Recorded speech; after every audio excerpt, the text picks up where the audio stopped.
I'd like to call to order the Berlin-Boylston Regional Transition School Committee, and to remind everyone in the room that this meeting is being recorded and your image or voice may be broadcast. We're in our public comments section of the agenda. There are people here, not used to this many people in the room, so I just want to make sure that if anyone wants to make public comments on an item related to the agenda. Okay. All right, Bob, do we have payroll and payable warrants? We do, so I'll just pass them to my left. Okay. There's a couple that are specific to towns still for last year's invoices, but so just look at the town of your choosing. Yeah. I choose Berlin. They'll ignore your signature, but that's okay. I'd like to make a note that Mr. Spencer's not here this evening. He had notified us that he would not be here. I need a motion from a member to approve the consent agenda. So moved. Second. All right, motion made and seconded. Any comments, questions? Hearing none. All those in favor? Aye.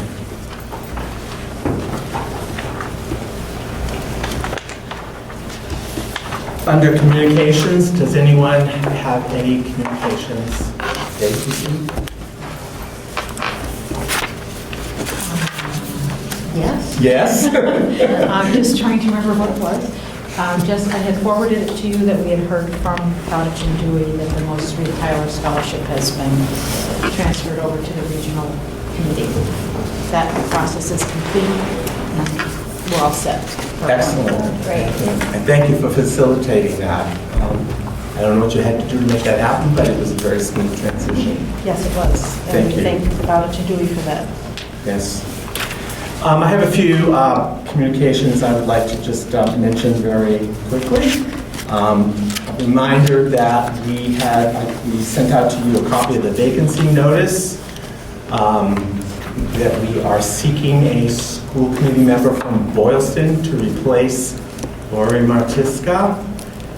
It will be for a term that will run to December 31st, 2020.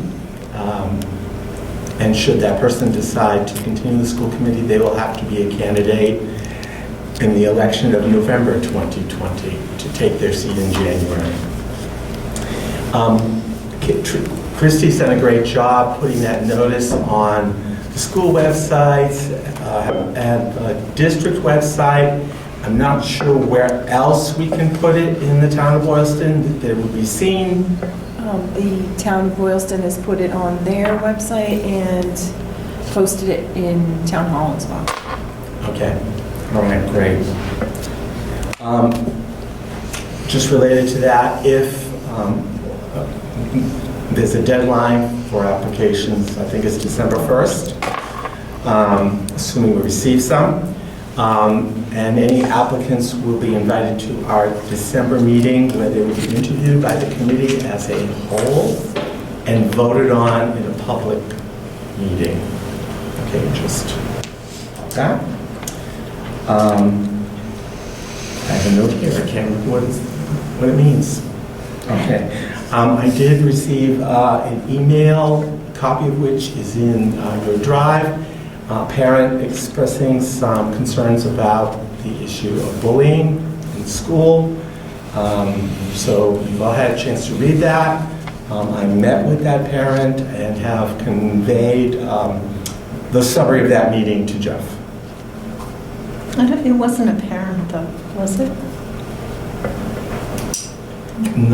It's a parent, but not a parent of a school child here. Okay. Yes. Thanks for the clarification. Okay, that's all I have for communications. So we're moving into the report section. Normally, Ryan would be reporting as the Tohoto student liaison. Did he designate either of the administrators at the high school to report in his absence? We actually FaceTime this afternoon, and he was supposed to send me his report, and he did not. He must be very ill. He did look very ill. Yeah. He's been very responsible. He is. So, He's a good man. Ryan, get well. Because you'll be very well by the time I had this his morning age. announcements this morning, so kind of put me on the spot. Where's Ryan? All right, did you do a good job?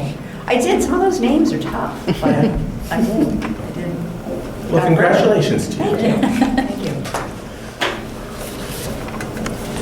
Okay, Jeff, here's your moment in the spotlight. Oh, I've been waiting all day. Okay, great. So I'm going to go out of order here. So the second item there is the website evaluation. So during the entry plan process and in additional conversations with members of the community, the topic of our website has come up more than a few times, and it's difficulty in its ability to be able to be, for you to get around the website. So the leadership team has been evaluating different websites, more specifically websites that have a mobile application. Currently ours does not, and most people use their phone for most of the things they do during the day. And so we're looking at companies that have a different website design where most things are within a couple clicks away, but mostly a website that has a mobile application that's not just a set of shortcuts to the website, but an application's been designed from the ground up and it's interactive. So our plan is to continue that process throughout this year and to have something in place for next year. The applications we're looking at right now are roughly the same price as what we have, and so there's no budgetary concerns that we have.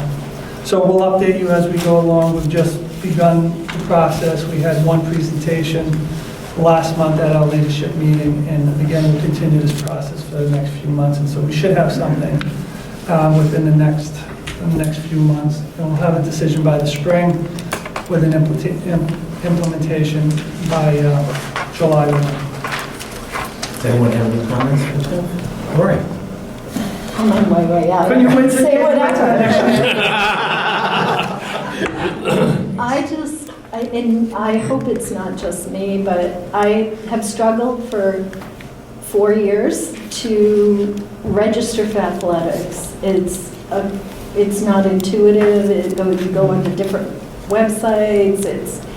If there's a possibility of somebody taking a look at that and making that really intuitive and easy and embedded right in our website, Yeah. that would be lovely. Well, I know I didn't pay you to say that, but one of the things that can be done with this on your phone is if you have a student that plays field hockey, for example, you can go to field hockey schedule, you can click on the date, and if you want to attend that, you can load it right into your calendar directly from the website. So those are things you can't do now, and it's a mobile app really that's interactive. You can do all that stuff just with a few clicks and interact with your own phone, so you don't have to go through 3 steps to then put it on your calendar or even to find it. So we think it's going to be a lot easier for parents, especially parents who have students in different schools. Or ones that play a lot of sports. You have 2 kids in the high school, 3 kids in the high school, and they all play different sports. So this should make it easier. And to find out who's going to have the best lunch that day, that's what I'm looking forward to, so I can plan my day accordingly. So, number 1 on the list, today we have Mr. Before you zoom along, were there any other comments? Sorry, I just want to be sure committee members had their chance. Can I say something? Yes, you may. I really love the idea of the app. Despite my age, because I work in real estate, I have to live on my phone, and I have learned to appreciate the beauty of a mobile application like that. So I would say that you're on the right track, and as long as it's not a clunky app, everyone will be happy with you, I think. And parents spend more time in their cars between work and going around, taking kids from here, there, and everywhere. It seems to me a phone app makes a lot of sense. That's my 2 cents. Like, you really wanted to hear it, but there you go. No, it's actually an important distinction, because some of them are clunky. Some of them are just, the mobile app really is just a set of shortcuts to the website. They're not designed as a separate platform. So there are such things as the clunky mobile app, and we're hoping to not have that. Any other comments on that particular topic before Jeff moves on, does his introduction? Okay, Jeff, now you can go. Not today. So today we have Miss Christine Johnson with us. So Christine Johnson is a long-time educator. She was a teacher. She was an assistant principal, assistant superintendent, finance director, and superintendent. She retired superintendent. She now serves as the assistant executive director at Mars. And she's my mentor. She was my principal. I've been saying that all day, so I should clarify. I know. She wasn't my principal. I wasn't her student. I made a point to clarify. I know some of you are thinking that could be, but No, not really. this is your last meeting, right? Whether I want it to be or not. She was a principal at Northwich High School. I was her assistant principal. So Christine and I have a long history. We met today. She was here for a good part of the day. We toured all of the schools, and she met the administrators and some of the teachers, a lot of the kids. So, is there anything you want to say today? It's a privilege and an honor to be here.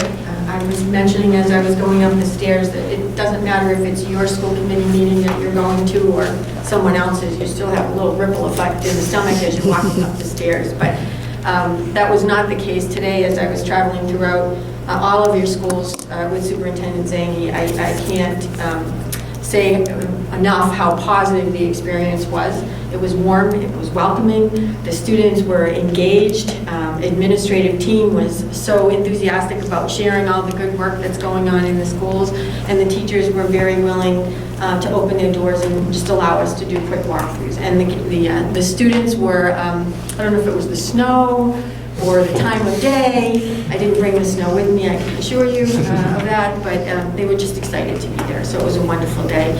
This is the first of 2 site visits. I think early on I shared with you some potential topics that we would be engaged in active dialogue about as part of the mentoring process, but it's really great to come and actually experience everyone that's a part of this grade school system for contextual conversations.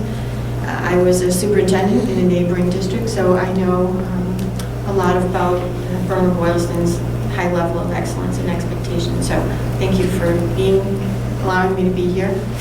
When I first said, really, Jeff, we're going to work together again, I had to get my principal equivalent dig in there. It was, as a retired superintendent, since that time, I have been transitioning, and part of that was to become assistant executive director of MARS, of which you are all a member, Massachusetts Association of Regional Schools. And with that really brings some advantages to the Berlin-Boylston School District as well as for Jeff. It just expands the resources and the conversations that we can have along the way. So thank you. It's a privilege to be here, and so nice to meet everyone. I'm familiar with some of the administrators along the way. We sort of small circles and bump into one another here and there, but again, thank you, and it's been a great day. Thank you. Okay, any questions, observations? All right. This section appears to be complete. Yes. Okay, great. Bob Conry, I put you on that side of the table tonight? I guess you did. Yeah, we're missing you over here, but I was told not to assign my own seat, so.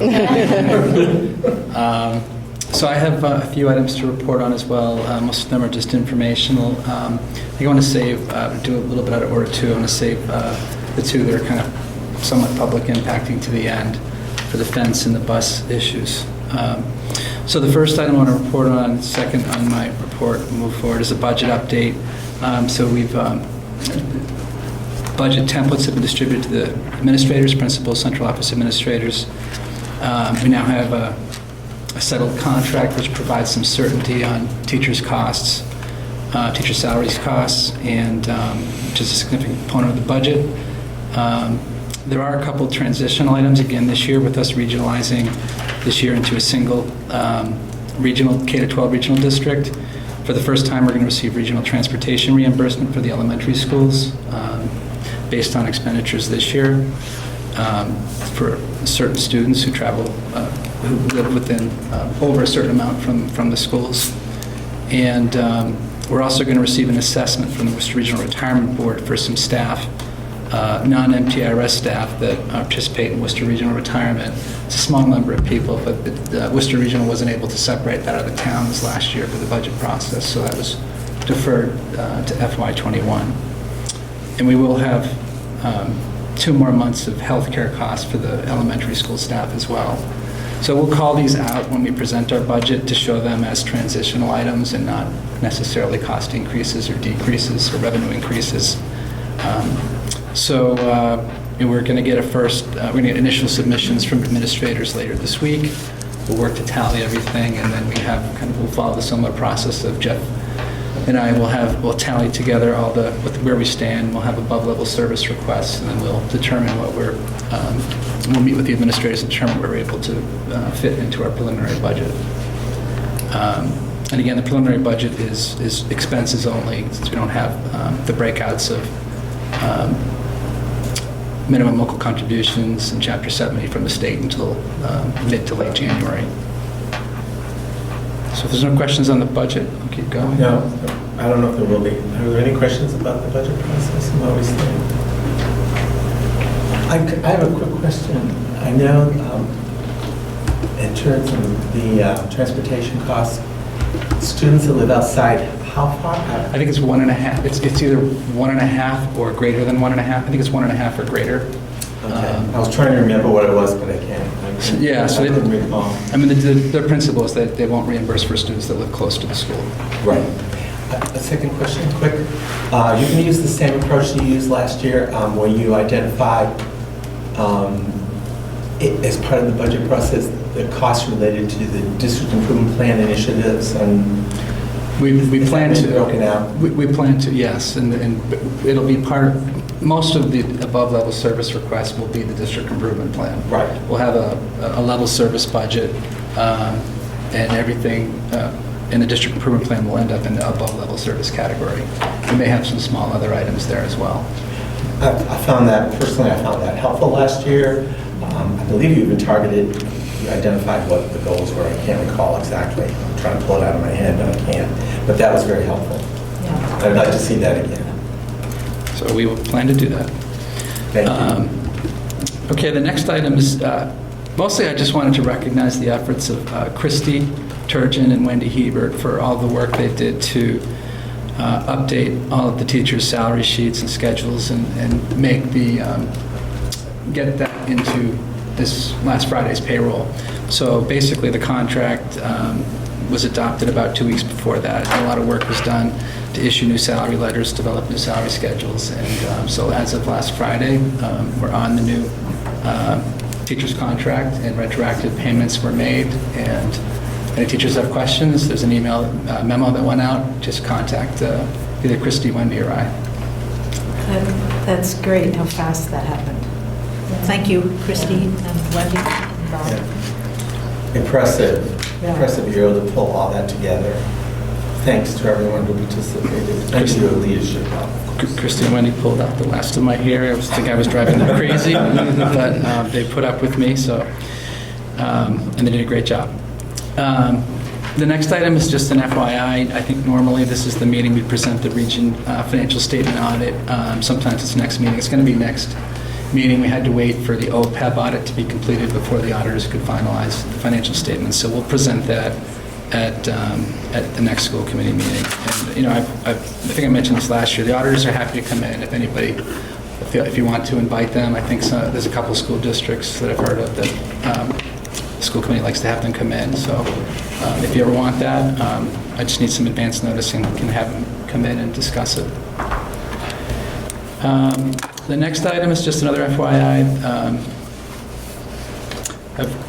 We've completed the end-of-year financial reports. FY19 was the last year we have 3 separate reports, as we have 3 separate districts. Going forward, it'll be a single report. I just wanted to mention it because it is how we come up, how the state comes up with per pupil expenditure data, and I put a link in the report, so if anybody wanted to look, you can compare it to other districts. I'm happy to share the reports themselves, but they're not too user-friendly. There's a lot of detail, and I think the link there is probably more useful. It is for me, certainly. Thank you for including that and acknowledging that we have set as a goal for our committee building our own financial literacy and budget development language. So thank you for putting it in there.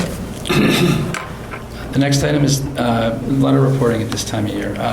We file an annual excess and deficiency filing, which I think I've termed here as kind of our equivalent of the town's free cash. So that was filed in early November, and the Mass Department of Revenue prioritizes reviewing, usually towns, before they, if they have towns submitted, they usually prioritize though because they affect tax rates. So I'm told that we potentially are going to be reviewed. There's an opportunity for them to be reviewed this week. We do utilize excess and deficiency to support our operating budget. So we need it to be certified in order to do so. I don't anticipate any issues. We'll have adequate time for that to be certified before we have our budget voted on in February. Okay, the next 2 items are both. The first one is related to fence at Boylston Elementary School. Keith attended, Jeff, Superintendent Zangi, our facilities manager, elementary school principal Ace, and I attended a Boylston Planning Board meeting on November 4th at Boylston Town Hall. Topic was mitigation related to Compass Point development behind Boylston Elementary School. And at the time that the permits were issued, there was a requirement that they pave a pathway, which for a variety of reasons, the police department and school department didn't want at the time. And now that there's lots there, the homeowners certainly don't want to have a pathway go through their properties. So we met to advocate, and ultimately it was approved for the terms of the mitigation requirements to be changed for the builder to pay for a fence along the perimeter abutting or adjacent to the new development. So that was voted on and approved. I don't know when we're going to receive the money, but it might be tied up. There's some other requirements that are much bigger than this related to that development, but I just wanted to provide this update that that was approved. We went forward with the capital request last year, not knowing whether this would be possible. So we do have the capital funds. We may look to move forward. Regardless, we're going to plan to move forward this in the spring. And we'll work out, whether the money gets redirected to the town if we spend it before they pay. Are you finished with that? Yes. Keith, you wanted to say something? Yeah, about I this? just thank you guys, Jeff and Bob and Ace for and Steve, right? Yeah, he was doing Steve, I had emailed this particular developer 3 times and called twice. Did not hear back. So all of us being at the meeting really helped, and it gave us the funds to do it, and we can utilize the other funds that we approved for other things. So, thank you guys for showing up. Jeff, you had something to say? We asked that, because there were 3 items, there was the fence, there was sidewalks in the development, and there was also guardrails in the development that need to be voted on. So there were 3 items, and we thought it'd be quicker if we asked them if they would take a vote to donate our portion of the money directly to the schools, and that we would build the fence. And that it would get done, because we felt it would get done faster, since there's nothing there now, and since the time it's been developed. And so they did take a vote on it and agreed to do that. So, but I'm still not clear, I don't think, if our item is connected to the other 2, because if it is, then it's going to be tied up, as Bob said, with, $60,000 or $75,000. We were hoping by just getting them to donate it, then that would be separate, and they would donate it directly to the school, in case we could build the fence, because we already had in mind what we wanted. So we'll see. I know Bob has been looking into it, see if we could get it separated from the other 2 items. We'll follow up in just follow up with the builder to I tried that. request the funds. So, if there's no questions on that, I'll move on to the next item. So the last item was, and Keith, feel free to chime in if you want as well, is Sure. Keith Lewis and Jim Spencer and I met to discuss the busing of the Honto students to West Boylston to participate in a co-op football team that the 2 Shans share. So I wrote this up. I'm not necessarily planning to go through the whole thing. I'll just point out a couple high points, just to acknowledge that there have been some issues with the shuttle bus. It used to be a co-op soccer program, and the shuttle would go to West Boylston first, which made it a little bit easier with the time being spread out. In addition, with the Triple E issue this year, it's kind of condensed the time that teams are traveling, and there's a shortage of bus drivers across the state. I know a neighboring town, Hudson, has had to cancel athletic games. Now, I'm not just pointing that out as information. We'd obviously like to have no issues, but we do, and there are other towns that have them. We're kind of working with our bus company to try to address them. And I think there's been some improvement as it's gone along. Regardless, what we've kind of figured out is that we've felt like that the current arrangement, we need to reevaluate it for next year and look at some different options. And at this point, we haven't delved into what a decision is, but there's a few options. One is discontinuing the shuttle, which it is currently the only cooperative sport that has transportation provided to it.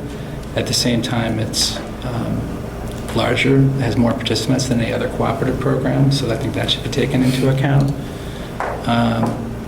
One option is to look in to see whether West Boylston could arrange for the transportation. Perhaps it can leave from there a little bit sooner. Maybe its bus company has more capacity. And finding out whether they could provide an additional cost that it might be for participating in sports on the football team. And then the district could separately consider whether to defray a portion of that fee or not, based to potentially depend on what the fee is. One option is to continue with the same program. I don't really think that's a great option. Hoping it'll work out better. I don't think the driver shortage, unless we have, unless there's a significant economic downturn, that's what the bus transportation companies will tell you, is they'll get more drivers when there's an economic downturn. Unless that happens, I don't necessarily see a change in the availability of drivers. Potentially the lack of an EEE threat next year would allow later game times and practice times, although been looking back at prior years, it seems like when there is an EEE issue that it happens for more than a single year.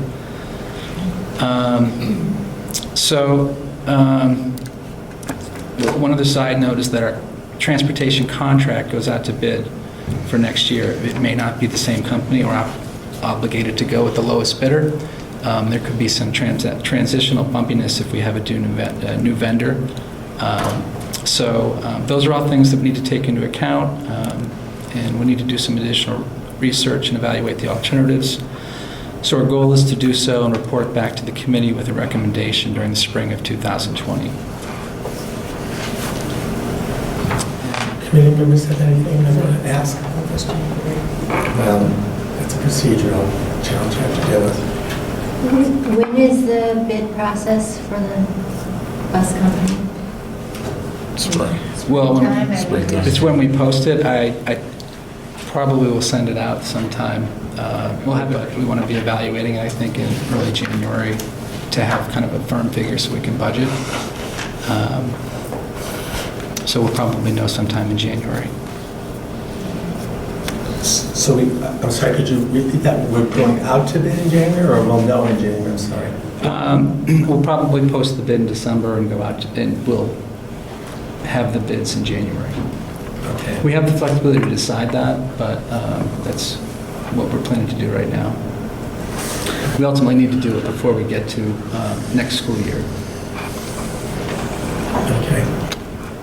Bob, are you working with a group of parents around this at all? At this point, I've received some either calls or emails and talked to some, and they've expressed some concerns and some desires to continue to have an option to get to the school. I think there's some here that might want an opportunity to see some hands raised. But yes, I've talked to some, I don't know, probably 2 or 3 different parents. Keith, you were intimately involved in this. Do we want to bring up I don't think you brought up one of the other options, was the small passenger bus? That would help, yeah. So there was another piece of this, which is to look into purchasing That's a the best option. multifunctional school activity bus. It has a 14-passenger capacity, so it can't transport 15 students. It can only transport 14. However, it would eliminate the need for a dual shuttle between the golf team and the football team. It could also be used for some small field trips. I haven't completed the financial analysis, but the thought is that it would probably pay for itself over the life of the bus in terms of what we pay a bus vendor for field trips, like, for example, Nature's Classroom. And those are we have some expensive field trips, expensive bus costs for some of the field trips we have. So if we did that, that would relieve some time issues with the football shuttle, because they'd only be going to West Boylston directly. Right now, they have a stop at the golf course along the way. So that's something we're looking at as well. I think we would potentially be looking into doing that regardless of what we, independent of all this. I think it's something that makes sense and a lot of districts are doing. It addresses it meets safety requirements for vehicles transporting students that addresses some of the issues where people wanted to take vans in the past. Are the driving requirements different? So you talked about bus drivers being hard to come Yes. by. So Yes, there's this. You can drive an. I'm just going to read. The acronym is MFSAB. You can drive that with a regular Class D driver's license. So Susan could drive the bus. She could. We'd want to see her driving record. Any other questions? I have a couple. About how many average football students are there? Is there 17? That actually 20. take the shuttle bus over? Yeah, because there's some, more that those just are drive over. seniors that drive, drive their own cars. So, we're probably looking at about 12 people on a consistent basis that take the shuttle. So does that vary much from year to year, or is it that sort of a? No, I think it's pretty consistent. Next year there will be, next year there'll be 10 to 14 eighth graders coming up to play. So that's a big group. With the addition of Okay. what we have currently, at least 10 10 taking that bus right now. So there's 10 now, and next year there'll be an additional 10. Okay, now I get to be Mr. Obnoxious. So this is a school committee discussion, and unless invited to speak, it's okay, it's okay. But we do have rules of order, and so we don't want to hear what people have to say, but there's some rules around that. So let me go back to that in a minute. School committee members, do you have any other questions or comments? I do. So this issue occurred this year because we were living it this year, and so people brought it to our attention. And the items that were discussed, which are great items, don't address this year. So I'm wondering how we're going to deal with the rest of this year, this academic year. Well, a lot of the other sports teams are done. So Okay. the soccer season's over. There's less teams for bus drivers to have to drive. So I don't think there should be any issues going forward for the rest of this year. Okay. So one of the compounding problems for that then is that there's multiple sports going on, which makes the busing more complicated. Is that a fair statement? That's correct. That's one of the Yes. issues. It's not, That's one not of the them. only. It's not, Yeah. well, I know the unreliability of the drivers, which I believe you say, or somebody's saying. They don't show up, they have substitutes or whatever, right? Availability, somewhat, I mean, they have people who are sick. Some of it's just that they don't have many spare drivers, and they can't locate people who are interested to do it. And when they do call in sick, I mean, so we've had cases where somebody from the terminal usually checks in the drivers. They do have the license to do it. They used to be a driver. They check people in, they finish, and they go out and they got on the shuttle.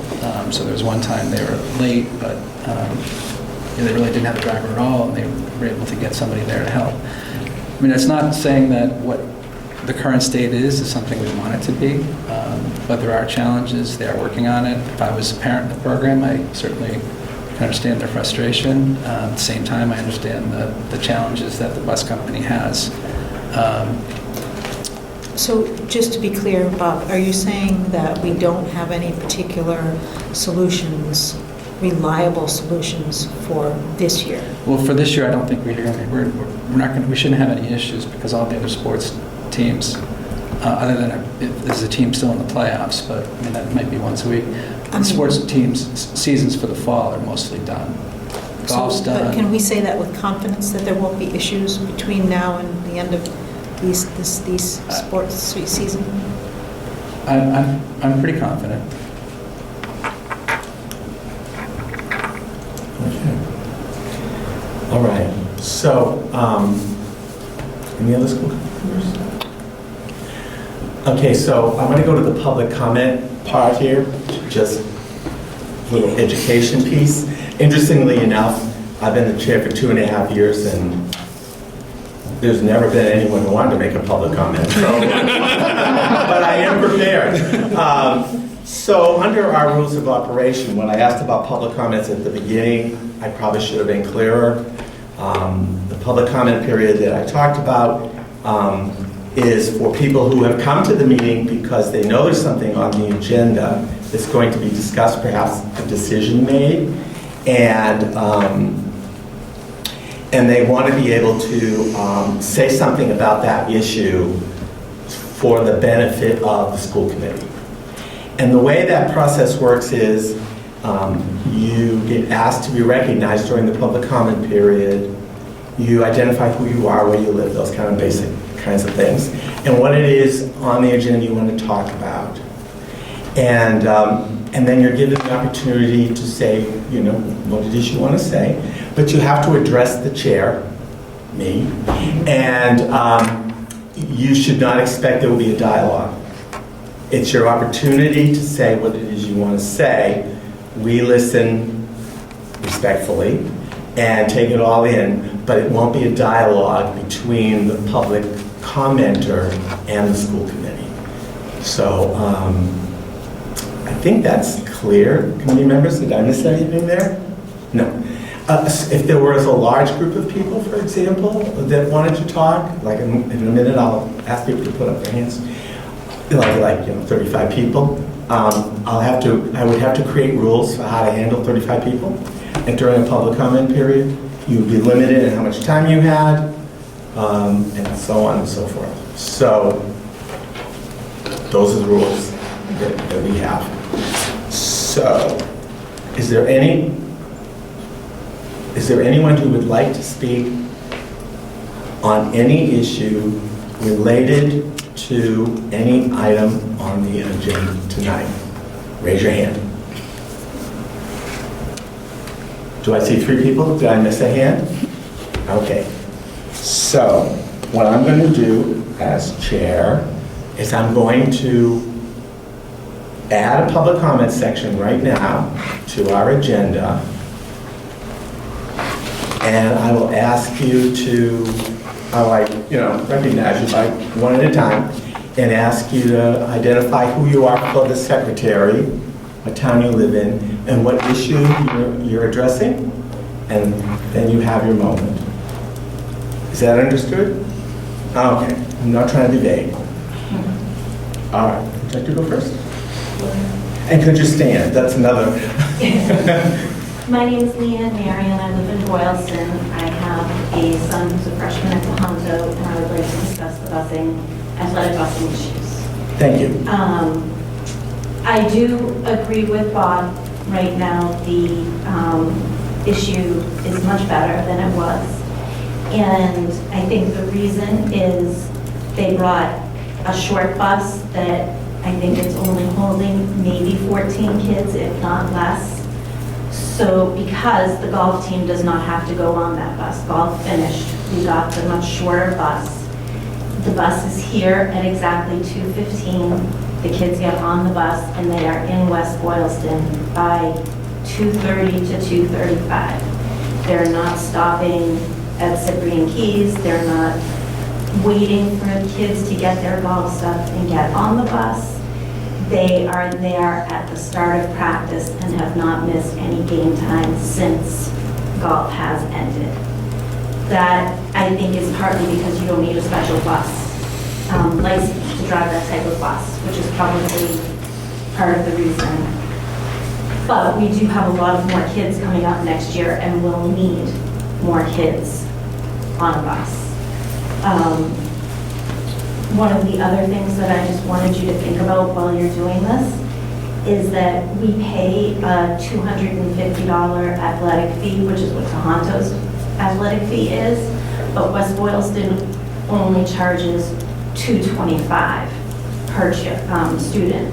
And I believe that we pay the whole $250 to them. So my question is, can we use that to try and get some of that money back from West Boylston if we're paying more for our athletic fees and giving them more money than they actually charge per student for their athletic fees? Are they in fact taking that full amount?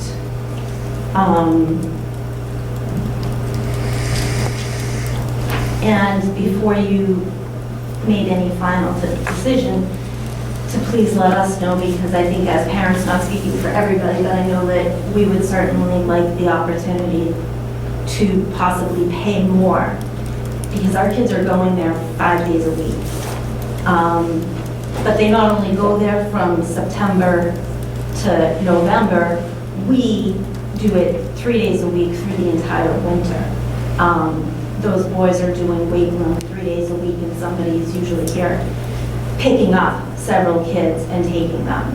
So it's a full year commitment that these kids are putting in, and a lot of these kids live and breathe football, and that's what gets them here. And they missed game times, they missed practice times. They were told that they couldn't start in a game because they didn't get to West Boylston until 3 for a 3:30 game, when the opposing team was Millbury and they were there before we were.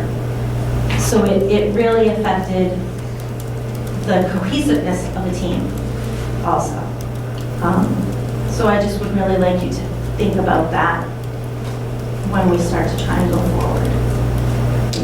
Thank you very much for your remarks. I appreciate it. I'm sorry it took so long for you to have your That's opportunity. okay. What's next? I'm Christina Spilla. I live at 32 Scarhill Road in Boylston. I also have a freshman who's playing football at West Boylston and loving every minute of it. And I think a lot of what Leanne said is right on point. And I think we also have to acknowledge that this golf team, as far as I know, has 15 high schoolers playing this year. 12 middle schoolers were playing this year for golf. You have to accommodate every student from Tohoto that will be going to West Boylston to play football next year, whether they're seniors, juniors, sophomores, freshmen. Because you can't assume that every senior is going to drive or has a full license to drive everybody else there. You have to accommodate those numbers. And just like you would have to accommodate a school bus to accommodate every student that goes from Tohoto to their home in Boylston. That being said, we have at least 15 eighth graders who will be playing with West Boylston next year. The short busing is not going to be enough for football. It is not going to be enough for golf. So we're talking about 50 kids that need to get on a bus and go over to various places. You might be looking at 2 buses between the golf equipment. So this is going to be financially impacting families and our budget, and really implore you to really be thoughtful about how we do this. And I don't have really good solutions for you, but I'm just saying you really got to look at these numbers really, really carefully and figure out a good option before we head into August 27th of next year, because it was a big deal for our kids to be second fiddle to the West Boylston kids this year. Berlin Boylston kids are equal numbers West Boylston kids on that team. They are every much important on that team, even though we're playing at their field. So it has made a huge difference in my child's life, his school life. All these guys can say the same thing, and I'm going to cry. But so I really want you all to consider this as you put together a plan. Right, Linda? That's right. Thank you for your comments. Thank you.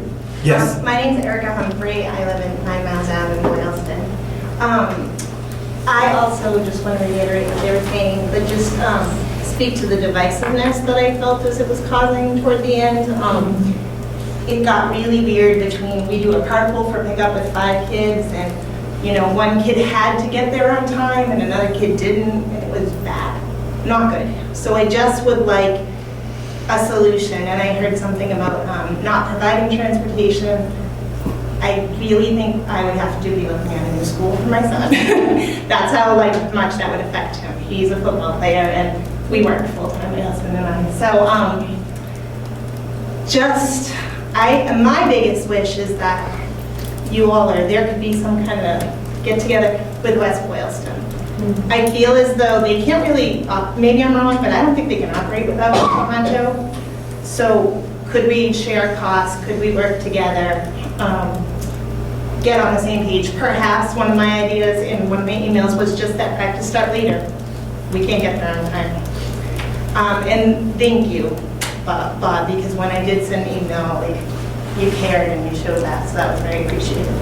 But I didn't like the divisiveness, and football matters to our boys, so it's important that they not be kind of half-fiddle. So, thank you. Thank you for your comments. Did I miss anyone? Okay. And Christy, did you have everyone's name? You're all set there? Okay. Thank you. Cliff, can I comment? No, you're a school committee member. But remember, Keith, it's not a debate or a No, I'm just going to... back and forth. It's not a back and forth. I'm just going to make You're it talking clear. to the chair. Yes. Okay. I am talking to the chair. Not just as a school committee member, but as a parent who has 2 kids, twins, that are going to Tohoto next year. It makes me nervous. So I am taking this very serious. And that other option of continuing the shuttle, I mean, that was just an option. It's just an option. That doesn't mean that we need to do that. I don't think it's a great option personally, but it is another option. And I do like the fact of sitting down with West Boylston and figuring out what we can do. Because, like I said, I'm talking to the chair. I feel very strongly the way you guys feel. So I'm going to make sure I take this very serious. Okay? Thanks, Cliff. The chair heard you. Yes, thank you. And you've already established an ad hoc committee, you know, which Yes. is Yes, already Keith on. and Jim. Keith, Jim, Bob. Meet with Bob. Yes. Is that correct? Yeah, I was. Did I say anything wrong, Bob? Yes, of course. The first is that the fee, part of that additional, the $225 goes to West Boylston. The remaining $25 gets applied towards transportation and doesn't cover it. Doesn't come close to covering it, but it is applied towards that. The second thing, I'm not sure I should say, but you know, a little disappointed that an adult, somebody leading a program would create that divisiveness. That doesn't need to happen. You know, we'll certainly reach out to the school and try to build some bridges, but it is disappointing to hear that somebody can't recognize that there's issues that are beyond a kid's control and a student's control. So we'll certainly reach out and just see if at least we can convey that, you know, we're going to work towards a solution that will work a little bit better. But if there is an issue, there shouldn't be some punishment that's not impacting, especially if it's outside the kid's control. So I just wanted to say it's a little bit disappointing. He didn't play Okay. football. Do committee members have anything else they want to say? I like the idea of collaborating with West Boylston if possible. I also think it would be great if, as you're evaluating options, if it's possible, to include a couple of parents to bounce some ideas off of in addition to school committee members. I think that would be great, and it would go a long way. Yeah, sure. Okay. Thank you, Lori. I'm an ex-football mom. I know. And you also have flowers. I do. Okay. It's time for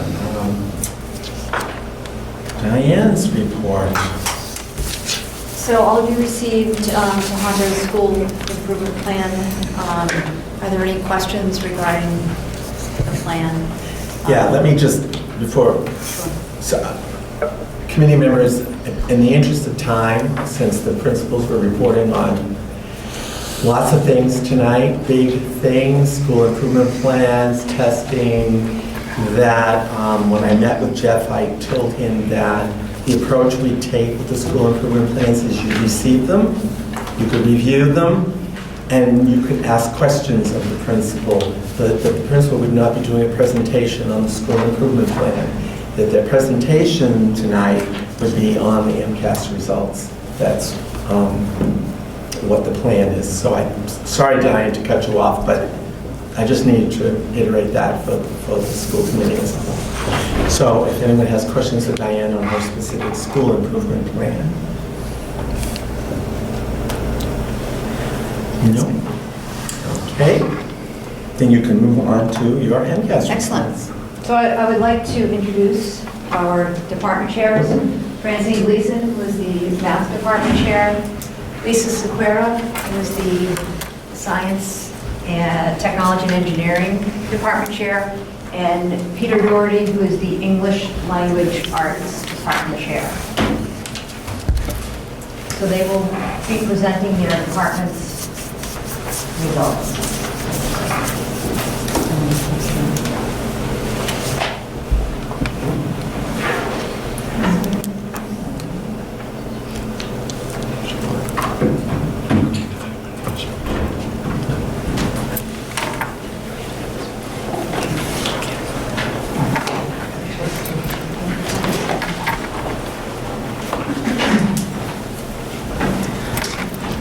Math MCAS, 2019. All right, I'm just going to start with the grade 10 performance. This was the first year for our 10th grade students to take the Next Generation MCAS. 85% of the students are meeting or exceeding expectations, 15% partially meeting, and I don't know why it's not coming up that great, but 0% failures, 0% not meeting. Here is how we are compared to the state. The state, 58% were meeting or exceeding, 33% were partially meeting, and 9% were not meeting expectations. This chart just shows that we had 77 students included in the report, 23 of which were exceeding, 42 meeting, 12 partially meeting, and 0 not meeting. And what I decided to do was explain a little bit about that tonight, because it's changed on how the students are scored on the MCAS. We used to have students score the advanced, proficient, needs improvement, and warning categories. And for the Next Generation MCAS, when they are exceeding expectations, they are demonstrating mastery of the subject material at that level, so at the 10th grade level. Meaning they're academically on track to succeed in the current grade level that they're in. Partially meeting means that they partially met grade level expectations. They're taking this in May, so they are taking it towards the end of the year. They only have about a month and a half after to complete the 10th grade requirement. Not meeting means they did not meet grade level expectations. Most of our students that are in the partially meeting scored just 5 points below meeting. So that speaks very well to this group. This here is a scatter plot showing the student growth percentile. We are the big green dot, that's Tohoto. And compared to the state is the X. We have 65.2 median student growth percentile with 85% meeting or exceeding expectations, while the state has a 49.7 student growth percentile and 59% meeting or exceeding. I decided to take a look at this year where the students fell in their growth category. This isn't something that I was able to generate on the DESE website, so I just generated my own graph, so don't fail me for missing out on my frequency on the bottom right graph, because I take points off on a test for that. But if you look over here where the students that are exceeding expectations, you can see that 50% of the students had growth rates that were 77 to 99% from their prior MCAS, which you'll also see that on the next screen. And over here with the students that are meeting expectations, you can see the keenness to the higher levels of meeting or exceeding the, their growth rates being high on the right. This is the same class as compared to their latest MCAS, which was the one that they took in the 8th grade. You can note that there's an increase in the number of students that are exceeding and a decrease in the number of students that are partially meeting. So the purple is going down, up, sorry. Purple's going up, green's getting bigger, but we're pushing off to the right. All students passed. The red bar on the top left, those were the students that did not pass when they took it in the 8th grade. So all the students in the cohort that took it in the 8th grade and the 10th grade passed. And in the 7th grade, I didn't have a comparison for the 7th grade because the students took part in the 7th grade. So here, I just wanted to show the student growth percentile. They had this dot plot for the high need students. And the turquoise dots are, I don't know if those are turquoise, but they are to the blind woman. The turquoise dots, those are our high need students. And you can see those really two high blue dots, and the ones that are far over to the right, those are actually students with the highest student growth percentile in the high need status, and those students came to our after-school MCAS program that I pound into their heads every year, you need to come to this, you need to come to this, you need to come to this. I offer cookies. I offer snacks. I do everything to try to get them to come. I tell them to come to at least one. If you can make one, come to one. One's better than none. And the students that show up always never disappoint me. I usually try and seek them out once I get the results in and give them a little pat on the back in the hallway and say, nice job, they know what I'm talking about. And they're actually very thankful to have the opportunity to take that class. So here's the item analysis for the 10th grade. This is item by item number of the questions that were on the exam. We scored above state or at on all questions this year. I was very proud of this. Sometimes we have 1 or 2 questions where we're falling below, and we have to take a look at those and see where is it in the curriculum, why aren't we meeting expectations on those questions. But bravo to the students that took this test. Okay, here's our grade 8. 57% meeting or exceeding, 34% partially meeting, 9% not meeting. I did take a look at the questions as compared to the state level that were below, and I didn't want to fill you up with a whole bunch of graphs. And in the 8th grade, there actually were only about 4 or 5 questions that scored at or below. I think 2 scored at and 3 scored below, and they weren't really far below. And as a department, we take a look at those questions. We talk about where are they in the curriculum, where do we need to bring them in, where do we questions for our assessments. Here's the grade 8 compared to the state, where the green dot. I did write down the bottom here, working with radicals and integer exponents is the only standard scoring below. So there was only one standard where we scored below. I do feel as though, and I'll get to that at the end, that our new program that we're using in the 6th, 7th, and 8th grade, the Envisions program, is taking care of this. There are a lot more questions that are geared towards working with radicals and integer exponents. So hopefully next year we'll see a change. This is a new program. Last year was our first year with it, so the teachers were also learning how to use the new program as well. Here's grade 7, 56% meeting or exceeding, 43% partially meeting, 1% not meeting, so that's 1 student not meeting expectations in the 7th grade. But when we looked at the student growth percentile, there didn't seem to be a fair amount of growth. We're taking a look at why this might be happening. I have a few theories. I feel as though last year was a tough year in the 7th grade. We had, some problems with having a full-time teacher in one of the classrooms due to a retirement. Once we filled that position and we were able to move forward, I was actually looking at the questions and thinking that because we did have such a good amount of students meeting or exceeding, I think the growth wasn't there because maybe there was a little bit of a gap with so many changes taking place in the amount of teachers that we had covering those classes. But that's just mine.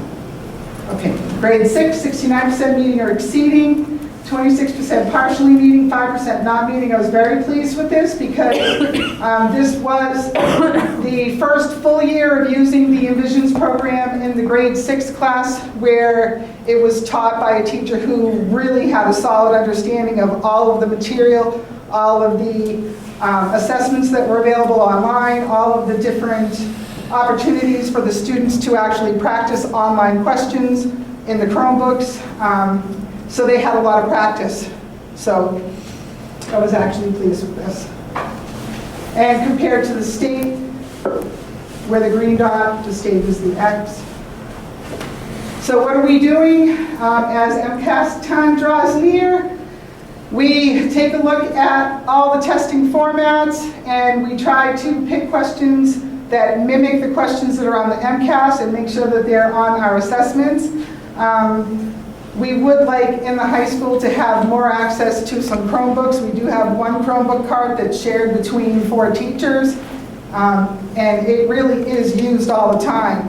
But if we had a Chromebook cart in every single one of the classes, students would have more opportunity to practice the online format and I think gain a better understanding of how to actually take the exam online. I think Peter's agreeing with me over there. 100%. It is something that is a learning curve, and the only way that the students get better at it is if they can practice. And so we're kind of fighting between this one Chromebook card to give the students access to practice.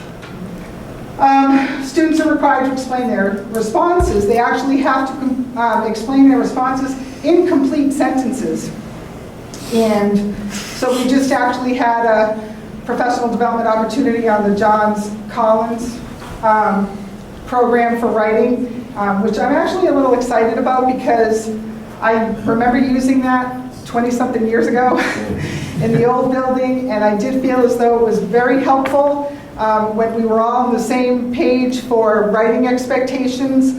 I had gone to that workshop the day after grading some AP stats exams, and I was displeased with the amount of students not writing in complete sentences. You need to write in complete sentences on the MCAS exam as well. You need to actually type your response in, complete sentence, correct vocabulary, correct format. You actually have to type the mathematics. It's a process, so the students need practice. So I'm sure you probably already read the rest of me yapping. So pursuant to the superintendent's goal to strengthen student achievement, the math department has been working very regularly on aligning our curriculum to the current standards and making sure that we're getting everything into Atlas using the backwards design model. We're doing this during our professional development days. It is a time-consuming process. We're aligning everything, updating it in Atlas during professional development, during our prep periods, after school, anytime that we have available. I know that I have math teachers that are in the copy room uploading lesson plans so that they can get everything onto Atlas so that this process is done in the time that it's meant to be completed in. And we always review the questions that are at or below state level and determine where curriculum changes need to be made. And I think even more on the math department. New textbooks, like I said, new textbooks were purchased for grades 6, 7, and 8. And they are designed with the next generation MCAS in mind. So when you actually look through these textbooks, the questions mimic a lot of the questions that are on the MCAS exam. And again, when the students have the opportunity to have a Chromebook in front of them and practice these questions, that's where they're going to outperform other students. We're also learning how to still incorporate all of the new parts of the program. We did only have the one professional development day, the math department, in order to actually learn how to use everything that came with the program. So it's a learning curve. And some teachers take a little bit longer of a time than others to learn it, but everybody is on board and working hard to get it all in. Questions, comments?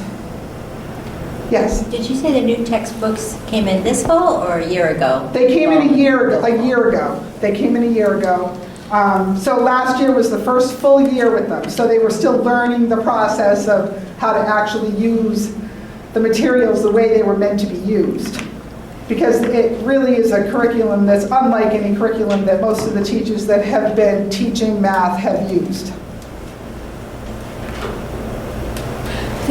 There are a lot of great results to be proud of. I think especially in the oldest grades really stand out. I see in the lists of work that you're continuing to do a lot of curriculum work, alignment and the kinds of assessment questions you're giving and so on. I wonder if you can describe a little bit about how you're working or how teachers are working together to look at the instructional piece, not just the curriculum or the assessment, but how they're teaching things. Are they having conversations beyond the one professional development day to dig into? When we meet as a department, that's typically what our conversation is about. How are we teaching the material? I do have a teacher who's in the 6th grade. She teaches the new program very well, so she works with the 2 other teachers in the middle school in order to help them to understand how to use everything that's available to them so that it's used to its highest potential. And in the high school, I have a teacher who's very tech savvy, and he works with the other 2 teachers who are at that same level of learning. They work together, they talk about curriculum, they share ideas, they share curriculum, they share assessments.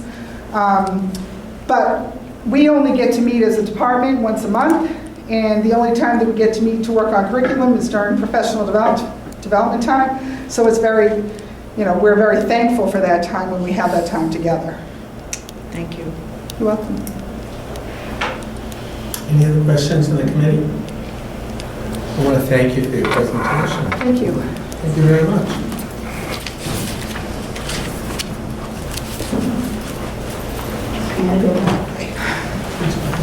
I want them to stand on the crutches.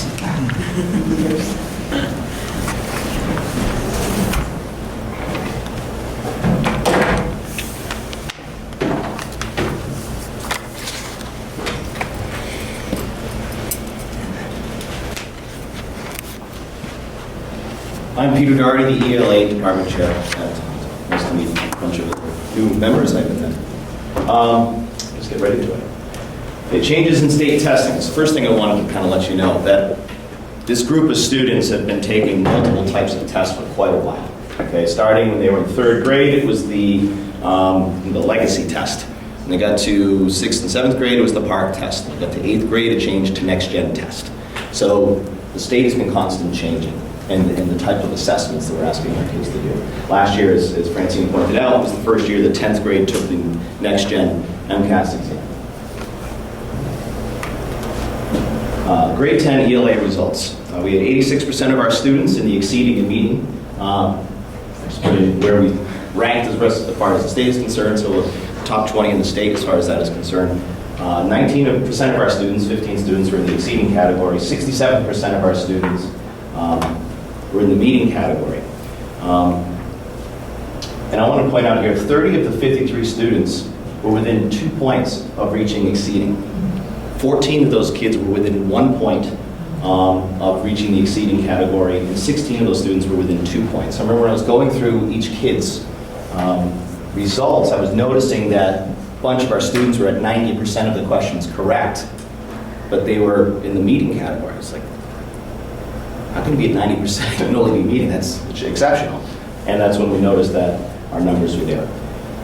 There was I'd like to actually, Diane, if you could help me out with this, to help me understand this a little bit. We had the state offered a bunch of students this year to retake the MCAS exam because they were so close to the exceeding category, and the students who were in the partially meeting category were so close to the meeting category that they were allowed to retake the exam to see if they might be able to move up. Because of one of the essay questions. Correct. That was actually dismissed from the test and was not counted. And so, did you guys hear about this? Yes. And so because of, the fact that so many of the students were so close that they had gotten some Stanford researchers to come up with a formula to try to determine if after that question, what was sort of the percentage of, did that question impact, their ability to answer the remainder of the questions on the test, as well as they had the questions before they got to that essay question. So we had approximately 8 students who are current juniors just finished today retaking the ELA, and they couldn't, they did an incredible job, and there's no guarantee. And it's for scholarship purposes for the John and Abigail Adams Scholarship. Because if the students score the highest category in both math and English, they are eligible for that scholarship. And so because they were so close, but the way things worked out, they didn't attend it. But the test they had to retake was the paper-based, and not even the computer-based. So it wasn't interesting. Yeah, it wasn't an equal test, but No, if they were choosing it. So we had 14% of our students, 11 kids, in the partially meeting category for 10th grade. So something I wanted to point out, the raw score conversion table, points needed for each category.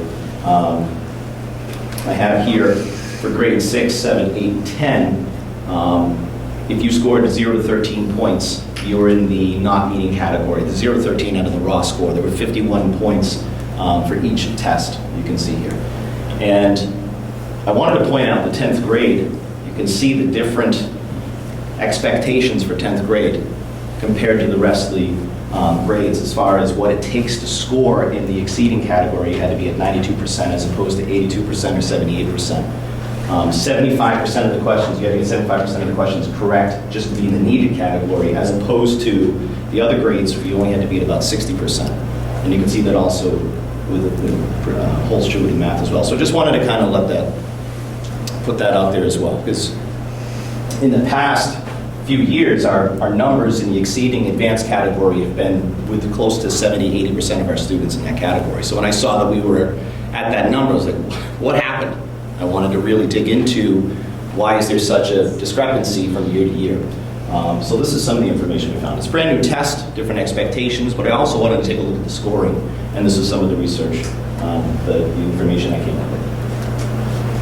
So for grade 10, how we compared to the state, you can see we're at 19% exceeding expectations, the state at 13%, 67% meeting, as opposed to 48% for the state. Partially meeting 14%, the state's at 31%, and we had 0 students in the not meeting expectations, and the state was at 8. So still compared to the state, I thought we did very well. This is our growth and achievement. What I put together here, I just wanted to gather some of the area schools to see how we compared where we were. I tried to look at economically. You can see by the colors I've chosen here. These are basically the same types of demographics that Tohoto has and where we are in comparison to the rest of the schools in our area. And again, this is for our growth and achievement. So our growth, we are 69.8% of our students for our mean SGP, which is second in the state. So that's where we're up here. Here's Harvard. Anyway, I thought that was pretty good visual to take a look at where we are. And because again, I was like, why are our numbers off compared to past years? So I was like, what's happening? So I wanted to see what the rest of the state was. So I put this together more for my own benefit, I guess, to help calm some of my own nerves. Peter, that's a great chart. Yeah, I like that. That's a great chart. Good idea. Peter, does the size of the dot mean anything? Amount of students. Number of students? Yes. Sure. So I was trying to try to grab some schools that are close to us in numbers, but demographics really, we know that socioeconomic really is the thing to compare. We have to look at that. Students who come from more affluent communities tend to test better. It's just one of those things in society. So I was trying to get comparison, and plus I love to look at the big schools, these schools that are always at the top of the state, so many different things, where we were with them, etc. And I had to choose where I went to school because that's where my wife teaches. So I just kind of a thing. Any other questions on this?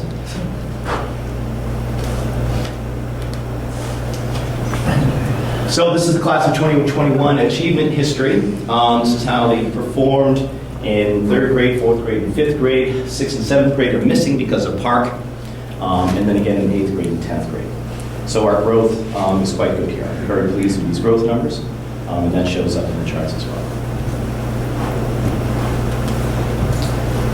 So this is what I was referring to a couple minutes ago. Grade 10 achievement history from 2016 to 2019. You can see from 2016 to 2018 where our advanced numbers were, which has now been changed to exceeding category.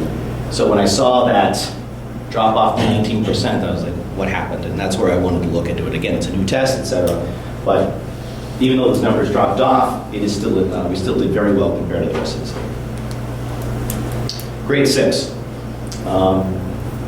achievements district versus the state. We had 24% of our students in the exceeding expectations compared to the state's 13%. Meeting expectations at 49, the state's 41. Partially meeting 18% of the state's 33. And 9% not meeting expectations as opposed to the state's 13. So relatively speaking, I think we did well in 6th grade as well. This is grade 6 achievement over the last few years. I'd like to take a look at how our curriculum is developing, and I think this is some significant growth over the last 3 years in 6th grade. I know Rich Starziak works very hard, communicating with elementary school, communicating with his team.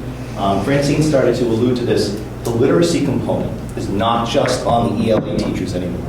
In our particular frameworks, there are distinct sections that talk about literacy across these, across the content areas. So the science teachers have to be teaching about how to write in science, and we're starting to see those types of questions, like, those type of passages, scientific passages, historical passages, showing up on the ELA exam. So having our kids being able to write in all different content areas is really important. So that's why the writing across the curriculum piece is really important. Now, Carol's introducing many different ways for us to talk interdepartmentally about how do we address the writing piece, and I think we're doing a really good job of that. There's a great communication between Lisa and me and Steve Pacheco and Francine, the department chairs, about this very issue. So it's something that's definitely on our radar and that we are working on. Grade 7 achievement, district versus state. 7% exceeding expectations as opposed to the state's 8. 59% meeting expectations, state 40. Partially meeting, 31% to 38. And not meeting, 3 to 13. Again, I thought these numbers were quite good compared to the state. In grade 7, we're seeing our numbers doing well here. Really pleased this year with our numbers compared to past years with grade 7. In grade 8, 8% exceeding to the state's 11. Meeting expectations 57 to 40. Partially meeting 30 to 35. And not meeting 5 to 14. In grade 8 the last few years. Seeing some improvements as well. So I was very pleased over the last couple of years with improvements in the middle school and where things are going. I know they work really hard. They work together with their teams well to address all these areas. Grade 6 through 8 growth and achievement. You can see that our school did well, again, compared to the rest of the state in both growth and achievement.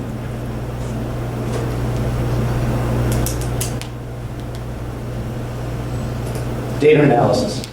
This is as Francine pointed out, this is something we take a look at. How did we do on each question compared to the state? This type of chart will show us exactly the standard that was asked, what the question number was, how we did versus how the district did. I'm sorry, how we did, these are the same numbers, versus the state. And what we can do on these charts also is I can click on any one of these numbers, and it'll take me, for 10th grade specifically, it'll take me right to what that question is. So we can take a look at that question. We can take a look at where our students may have done not so great. For instance, like this chart shows us right away, this is an area that we should be taking a look at. Any number to me that's below this number, 80% of our students not getting correct, are areas that we target and we take a look at and talk about in our English department as areas of need. What can we do to address these? So we did this for all of our grade levels. And this leads to the last part. What are we doing? Okay, so we took a look at our MCAS, not just MCAS, but AP and MAP data to identify specific areas of need at all grade levels. And we determined that there were 3 primary areas of need in all grades, which will become our powered standards for the English department. First of all, in the writing, is our topic development. We saw that that was a need across all grades level. As far as the reading standard, identifying function of literary techniques and texts, and identifying connecting evidence from multiple sources. That one specifically shows up quite a bit in AP exams, not only in English, but also in history. How can you read 3-4 texts, pull evidence from all 3-4 of those, and then write those synthesis essays? And the state is expecting kids to be able to do that in like 6th, 7th, and 8th grade. It's quite high expectations. I don't remember doing that in 6th, 7th, and 8th grade. So I know on the middle school level, they're asking these kids to have some abstract reasoning skills that sometimes the brain's just not ready to do. So I think that's something we have to keep in mind when we take a look sometimes at those scores. And for language, this one shows up identifying parts of speech and their functions in texts, just as a language piece. So we recognize those 3, and that's what we're going to be working on in our department. What we'll do is continue to meet with the curriculum coordinator for vertical alignment of K-12 curriculum and continue to update our ELA curriculum to ensure all major assessments are in line with state standards. Any questions? Any questions, committee members? Comments, observations? All right, Peter, thank you.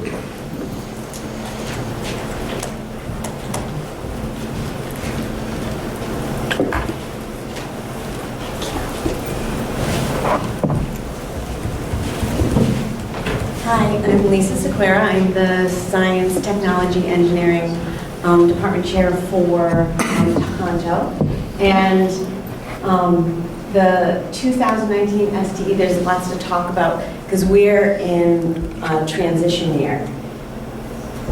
So now I realize I probably should have broken this up into, the top portion is 8th grade, the bottom portion is 10th grade. I kind of thought that you guys might have this up on your computers. I know there are links that I've provided within this presentation. So I know that the presentation is shared, so if you guys want a shared the presentation to look at notes and links to this information, please just reach out for that. We're incredibly proud of our students at Tohoto. They consistently excel in science. In 8th grade, we see that 73% are exceeding or meeting expectations compared to 46 across the state. So big picture, we're doing very well.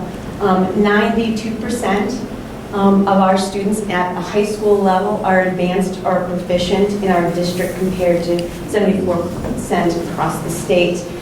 You'll notice there is different language, and we'll talk about that different language and why, and the transition that the science MCAS is going through. And the next few slides are going to be focusing on the transition that the MCAS the tests are taking in what has happened in 8th grade and what we're seeing developing in high school, and really what all the students have been exposed to and seeing in the math and English. This is big picture, and we're doing great. I'm super proud. I think this is the 10th year that in high school we've had 0 failures. So I'm really, really proud of the students. And, it's something they really excel. They are doing a great job. So that's big picture. But I like to look at the details. So in 8th grade, science, technology, and engineering, this is the first year of the next gen testing based on the 2016 standards. It was just as they've been doing in ELA and math for the past year, for the past couple of years. They just have, it was the computer-based test with paper accommodations. We're seeing for the first time the new grading scale. You've been introduced to that grading scale with both English and math, the ELA and math.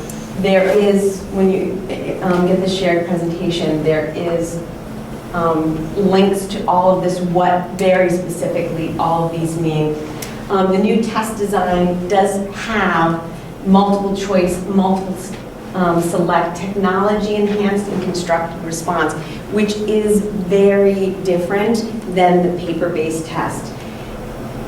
Because there's more options with technology-based testing. So the multiple select, where there are a couple of correct answers, technology enhanced, where you have, drag and drop.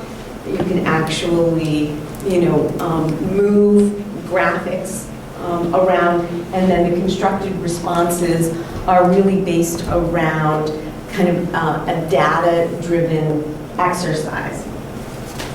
So when we look at the 8th grade test, we see that they are being tested from 3 full years of science and in 4 areas: earth and space science, life science, physical science, technology, and engineering, all of them reflected in the science MCAS equally. More than 50% of and they're trying to every year. I was just at a conference that they explained all of this, and I think the state is very much in the process of creating these exams but at least 50% of the exam questions were dual coded with science and engineering practices. So they're not only being tested for content, they're also being tested in practices, which is a big shift because they're integrating how to do, how to go about doing science with also the content of science. So there are 8 practices and they've been condensed into 3 chunks.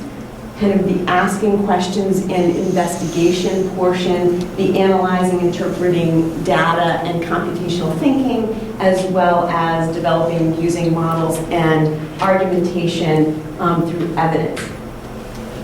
So this is really small and you can see this, but these are all of the areas that 8th grade has to be well versed in. So we have the general, the earth and space science, life science, physical science, technology and engineering, but there are subcategories for each of those. And we see, and this is the information that I think is useful. I mean, the first page was great, we're doing great, that's awesome. But what can we do, how can we identify strengths and weaknesses in our, within the curriculum and where student achievement is lying. So this is far more helpful than that first slide. So I see that there's a red number, a minus 13. So that's a difference where we can see improvement. And as a department, we look at that, we go to see specifically where that is being taught and is, what is that a result of? Is it a result of content or is it a result of gaps with science practices?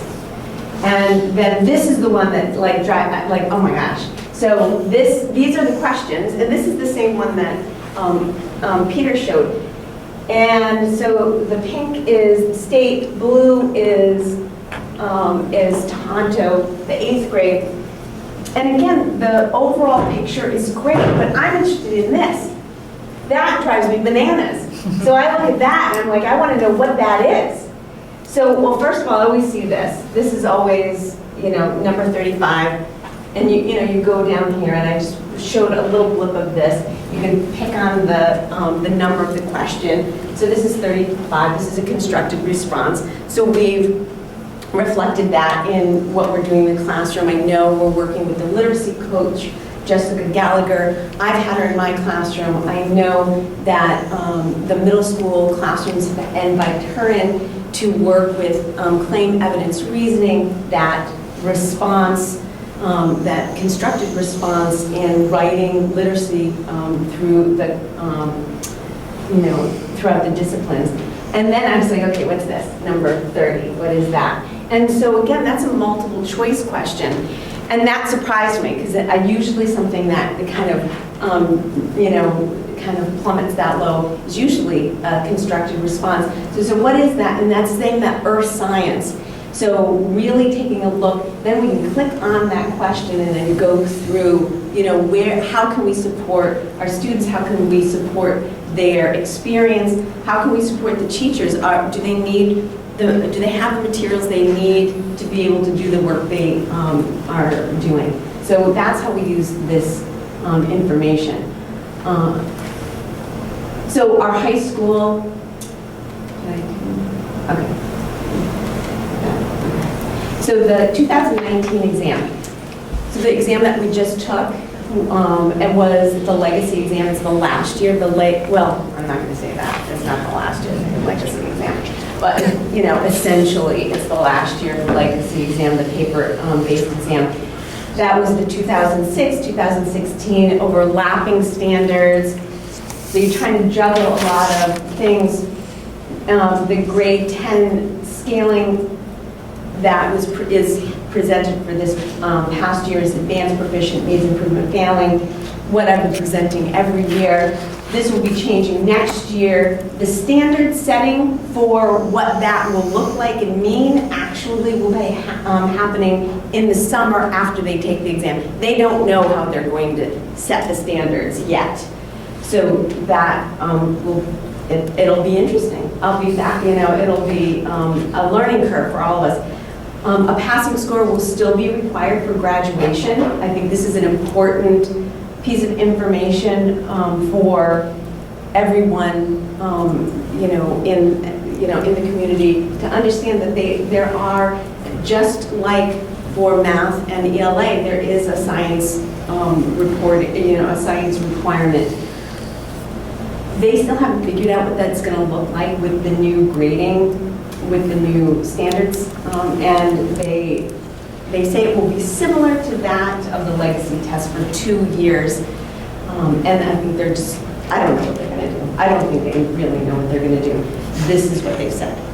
So, what is the high school exam? Now, this is a wacky year. This is tricky for me, because I'm teaching this right now. So this is what the test was. These 5 areas. We've been able to practice. We have questions. We have the format. It was paper. But as we move forward, I don't know. We've never taken a science MCAS digitally. What does that mean? What does that look like? The standards are different. They're 2016 standards.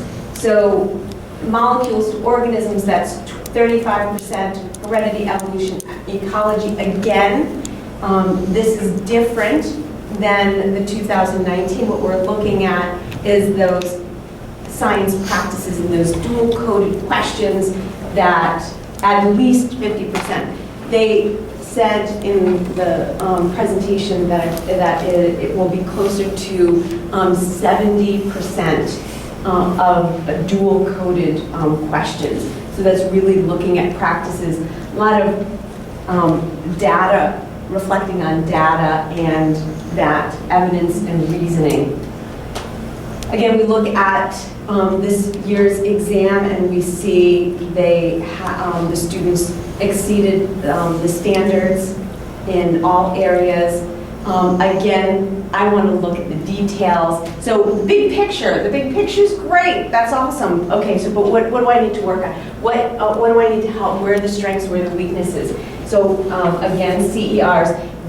These two, okay, what is that? What's number 4? Number 4 is an evolution question. An evolution question, it's multiple choice. I looked at it, it was misconception. Absolute misconception. Now I need to understand, to be very explicit in my instruction with the students, because that question talked about evidence for evolution. So multiple choice 4 options.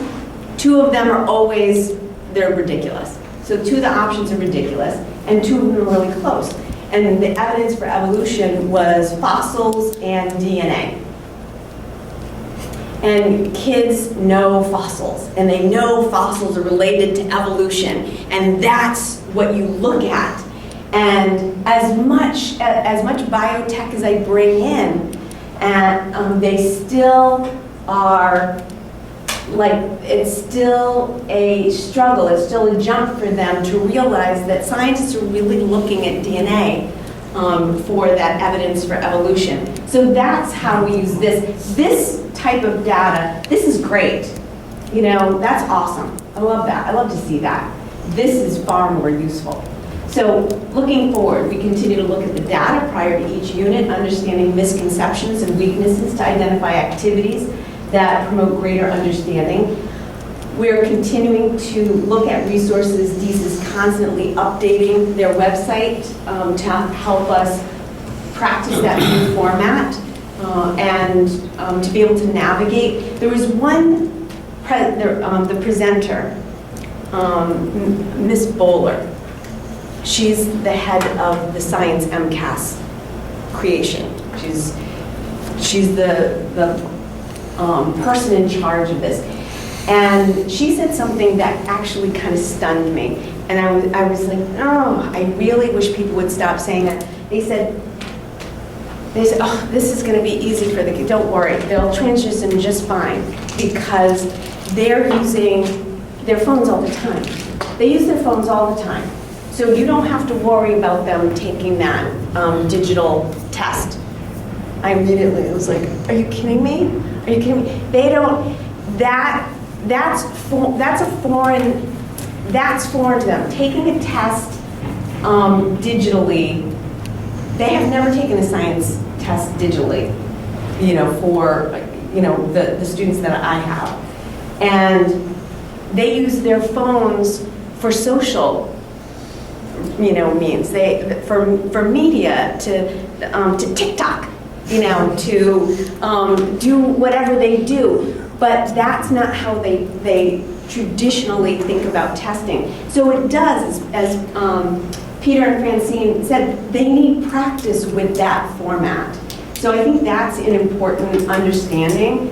To also work as a department for greater scientific literacy through the use of CR building consensus for our writing expectations. You've heard that from all of us, and to integrate modeling exercises to promote student construction of knowledge, so applications of concepts is more universal.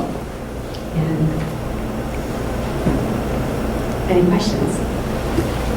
Any questions?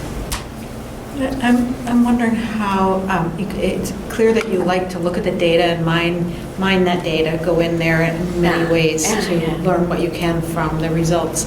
I'm wondering if you spend time looking at individual students' data and how you make use of that.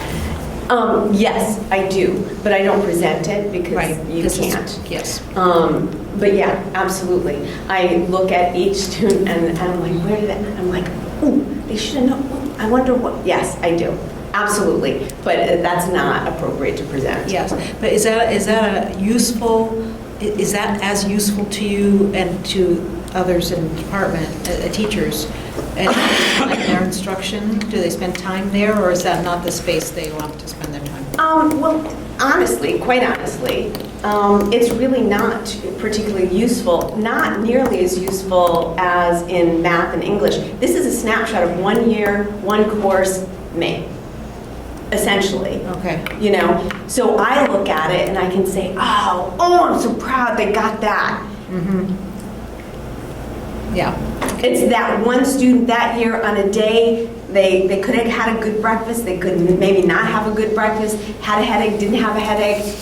Do you know what I mean? Mm-hmm. So it is, individual data can be really helpful, I think, when you look at struggling learners. Mm-hmm. That can be helpful because you can look at different techniques to help build their knowledge base, build their foundation, get those hooks in their brain. Mm-hmm. But as an overall instructional piece, it doesn't. This is a snapshot of 1 year of one content. Mm-hmm. I have no cool data like Peter does, and Peter's going to help me. Yes? May I speak again? Yes, with the individual students, that is actually very helpful in ELA. We shared all that information with our entire team, special ed team, grades 6 through 12, and just specifically for special ed, when they're tracking a specific cohort of students, how did the student do in 6th grade, 7th grade, 8th grade, what are the trends of this individual student? So that information is actually incredibly valuable to us to be able to go back and look at how they're doing in elementary school, that type of information. Yeah, we typically hear from the special ed department before the results are released, asking us if we know anything, do we know anything, so that they can prepare for the following year. And, we try and share as much as we can at the time. Yeah. But it is very helpful for math and English, but I can see where that's one snapshot of one subject material, whereas we can look at particular groups of students, see which courses that they've taken, see which track they're on in the math department. So we take a look at that very closely when we meet. You can group students as well as far as which specific standard. So, all right, how is this group of students doing on the writing standard versus the language standard? So there is more data here to go into. Okay? It's unbelievable the amount of stuff that's in there. I mean, well, that's why I was asking, because you end up learning and making decisions about which data are most useful for your work in the classroom. And others you tend to spend less time on. So that's helpful to hear the differences here. I will actually ask them about their individual student data looking forward to help me, because they have a history of data. I don't have a history of data. I have a moment in time. Yeah. Thank you. I'd like to say one other thing too. Have any of you taken the practice online exam? Years ago. I would suggest do this, and I would love to have our parents take it. Which grade? All of them. I would think Start with 3. It is, you need to see, I mean, I really believe this, you need to see what the kids have to sit down and go through. To sit in front of those small screens for 3-4 hours at a shot. And when they have to write for us in English, they're writing 4 essays. That's gone from 1 essay to 4. You know, and they grade 3 of them. We don't know which 3 they're going to grade. They get a box this big to type into. They never get to see their entire essay. It's like those old Smith Corona word processors. Oh, We don't right, type right, on on the product, typing, you where can you see just 3 get lines the- of text. So there's a whole new way of thinking about testing on this platform. This platform is actually not, it's counterintuitive. In the math. In the math, you should have. Math on a computer. Need I say more? So I would love to run a meeting at night for parents to say, you come into my classroom, I'm going to have you take the test with me right now. You need to see what your kids are going through. And you know why the kids are exhausted. And I'm a parent of a junior and a 7th grader, and the amount of testing that we put on these kids coming from the state level, and how they constantly are shifting targets. They give you a target, 2 years later it's something else. And what we're doing to these kids, it's brutal in some ways. So we have to do it. But it's unbelievable what we make these kids do. The online test, small screen, burn in the eyes, ask your kids how they feel after 6 hours of looking at a screen. And to take a test that they have to pass to graduate high school. There's a lot of pressure there. There's a lot of those things. And I would love to have our parents go through this experience to see what your kids are going through since 3rd grade. Thank you. Okay, thank you all 3 of you, thank you very much. Thank you. Thank you. Diane, do you have anything further? I had submitted in my report, Ames Web results. This is our first year in the 6th grade of taking the Ames Web. And as you can see from the report, results were above average. I think one of the things that the 6th grade team really liked the difference between Ames Web and math was the specific detailed information, especially in reading, that they were able to gather from the test and then use to do interventions, but also enrichments with students. So, so far, only after, one pass of this test, we're seeing some, them using that data to inform instruction, and hopefully it will continue and they'll be able to use that more appropriately and in more ways than they did the math. I had a question about the Ames Web, because I noticed that you were talking about how it, in certain ways it's not aligned with the MCAS results. And is there opportunity to work with Ames Web to get that alignment stronger?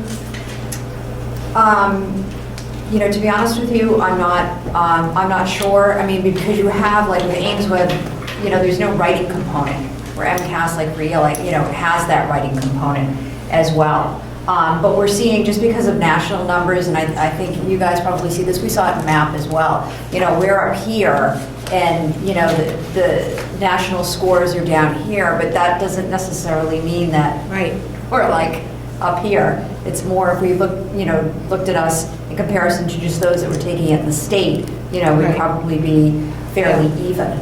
So, okay, so you're talking about the levels of performance as opposed to the standards that you're getting information on. Right. It's better in terms of math standards of math correlation. There is our math specialist at Boylston or Berlin looked at that question and did a lot of mathematical work around it. There's a correlation that's very strong, but because of the levels that Diane's referring to, you've got to be scoring above average or well above average. If you do, you'll pass the test. But kids who are scoring in the green, we used to think green was good. It's not enough in Massachusetts. So you're sort of informally learning your own benchmarks. Absolutely. State for our state. Yep. Thank you, Diane. And thanks, Ed. Please make sure your presenters know our appreciation. Okay, Ace, next. All right. Good evening, everyone. Does anybody need a movement break or stretch? Not allowing that. All right, I take it back. It was just a check-in. I just wanted to know. I wasn't off. You all have a copy of my school business plan, so I can take any questions that you might have. Okay. Permission to go a little bit out of order, just while that's going up. Can I talk about the Ames Web? Sure. All right. So you also have a copy of my report. And what you'll notice is in the lower grades, it highlights some kids that we need some additional skill development with. And as the kids move through the grade levels, we see a drop-off in those at-risk students. I think it's a testament to the work that is done in the building. We also are taking a look at the overall norming to see if that plays a factor in it as well. We use this data to target our interventions right off the bat from the start of the year, and then we review it. If there's a student at risk, we have multiple data points within 6 weeks to measure and out whether the intervention is working.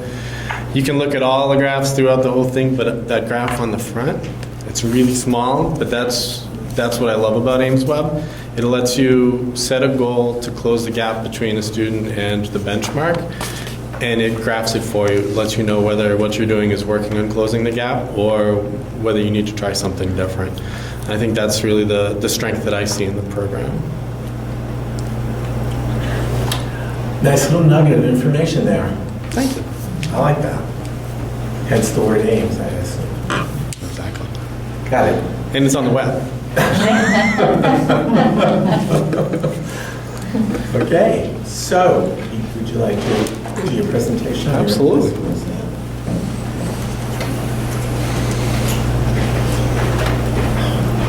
So I wanted to start off with the accountability because the state is doing it differently than we have in the past. It took several trainings for us as administrators to understand it. And I'll be honest, I'm still not 100%, so if you have a really hard question, I'm going to have to get back to you on it. That being said, when we looked at what they were looking for accountability, and they targeted the bottom quartile of students. They wanted to know how our lowest performing students were. And that tied in with our school improvement plan of working on our instructional response team and RTI process. So we spent a lot of time last year talking about that bottom quartile of kids. So if you look over here, this is where it shows where our lowest performing students were. And it's against the target. The state set the target. I can't really tell you how or why or how that was generated. But what they're saying is that we earn certain points towards the target. Ultimately, that comes down to 95% of the points. So I feel like that was a good indication that we're on the right track with those lowest performing students. Then you can see they take that together with all students and they come up with an 84%. Then they get really convoluted. They look at last year's and they weight it and they average them together. Ultimately, we're meeting or exceeding our targets as a school, which I think is a good thing. But I'm particularly pleased with how we did with our lowest performing students, so I wanted to highlight that. Third grade ELA, I'm going to go grade by grade and content area within. The third grade ELA, you can see that 74% of the 50 students in our third grade, it's about 38 students, met or exceeded the benchmark. We had 0 that were not meeting the expectations. So overall, I felt like it was pretty good showing for them. You can see over time what it looks like. Last year we had a really strong results with 85%. I was really pleased with it. This one was 74% of our students. You can see over time when you look at 15 and 16, you're looking at PARCC results. And so we can't really have a line there because they didn't release state averages in 2016. 2017, we move into a new assessment. And you can see that we've been performing well above the state average for meeting and exceeding. I really like looking at the standards. We talked a lot about individual item analysis, and there's a ton of value in there, I think, for individual teachers, but as the administrator, I like to see where we are in teaching specific standards, because I think that speaks to the curriculum work and the programs that we brought in, the professional development that we had. So when you look standard by standard, where overall we're above the state average in all areas. Trying to remember, and I thought I left myself a note. What you'll see over the course of the years is we've targeted specific standards on grade levels. We realized that things come later in the scope and sequence, and so they're not getting to it in time.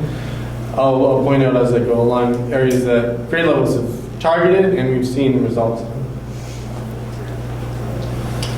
When you look at math, we're looking at 66%, that's 25 students, that met or exceeded. That's in comparison with the state average of 49%. So 49 to 66% were outperforming the state in math in third grade. Over time, since we've adopted the new MCAS, we've maintained pretty level. Again, above the state average. It's math is a topic of conversation throughout the building right now. Within the district, I'd like to see better. I think we'd all like to see better. It's good. We want great. When you look over standard, though, I think what it tells us is overall the curriculum is good. We're teaching the kids the standards they're accessing it. It's about how many are. No, that's the next step for us. Third grade fractions was an area of focus for third grade last year. What we found in previous years' results was fractions was below the state average. They talked about it in PLCs. They moved it within the scope and sequence. They added Friday fractions, I think it was, a center into their regular instruction, and it's paying dividends because they're no longer below the state average. Fourth grade ELA, 72% of the 43 students, that's about 31 students, met or exceeded the expectations, and again, that's in comparison to 52% for the state. And we're seeing growth in this area when we're teaching the standards. When we look at the standards, the area that we're still focused on in fourth grade is writing, and I know my compatriot is going to talk a lot about writing when he gets there. We've had conversations about writing as a district. One of the things that we're doing at all grade levels is our weekly PLCs. We're talking about opportunities for writing more often in different content areas. In fourth grade, we've talked about what kind of feedback we can give to increase the results on that. Fourth grade math, 49% of the students met or exceeded. It's not a number that any of us were really happy about. We dug in a little bit deeper on it. Of the 21 or so kids that were partially meeting, half of them, 10 of them, were within a couple of points. So that means that a question took them. Now, horseshoes and hand grenades, close doesn't really count. We want kids meeting the expectation. But what that told me was we're within striking distance and we have some good work to do. When I talk with the fifth grade teachers about those same students, their first initial reaction is, "Whoa, what's going on?" And I say, "Well, hold on, look at these kids. Mr. Andrews has a really good goal for himself to help get this cohort up in this year." So it's a concerning trend for fourth grade. You see it going down over time. Right now, we're right in line with the state average, and that's not good enough for me. That's not good enough for anyone in this room, I think. We've tried doing things along the way. We brought in professional development. When we noticed the trend, we adjusted master schedules and inclusion support. Where we're at right now, and I think you asked a question earlier about instruction. That's the conversation that we're having on a weekly basis in PLCs. Additionally, this group, it has, all the grades have common planning time 5 days a week. This group, once a week, is common planning, and they're talking about math. They're talking about how they're presenting the instruction, how can they lay out their math classes in different ways. It's an ongoing discussion and a good one.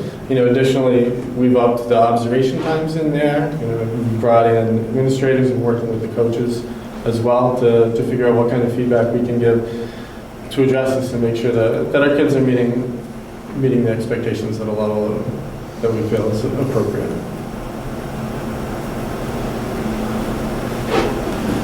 And this is where it gets tricky, because when you look at how we compare to the state average, geometry is a problem. That's actually better than the previous year. They had adjusted where it was in the scope and sequence. It's still below the state average, but when you look at a couple of these standards, you'd be surprised that we have about 50% that are only partially meeting. And so that's where it drives us back to how we're presenting the material, because some of the kids are getting the standards, but not enough of them consistently enough. This is a highlight. 5th grade ELA for us says 80%, says 43 kids all met or exceeded. And again, that's the state average is always around 50%. In this case, it's 53%. They did a lot of work in 5th grade last year. Both Mrs. Inwood and Mrs. DeFonso. So you can see it's the highest that it's been in the last 3 years, including the year that they took the park and the state average was up at 63. So kudos to them. It's a lot of hard work. And when you look at standards, again, we're looking at what is our curriculum, how have we aligned it. I think it's showing us that we're in a really good place with how we're doing it in 5th grade. I think the other piece I'd highlight is the essay and the writing. These are the strongest areas from all 3 grade levels. So we're having vertical conversations about what does the instruction look like in 5th grade and how can we replicate that in lower grades.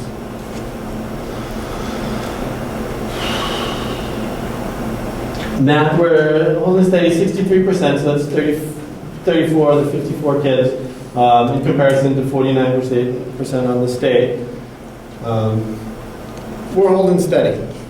Again, similar to 3rd grade, we're holding steady, but would like to see some increase, and that's where a lot of our work around instructional practice is from. However, when you look at the standard, our curriculum is strong. So we're above state averages and everything, with the exception of fractions. And that's a conversation that the math teacher and I have been having ongoing about ways that we can affect that. Fractions are hard. They are hard. Fractions are hard. What I did like to see is geometry, we're at 6% above the state average.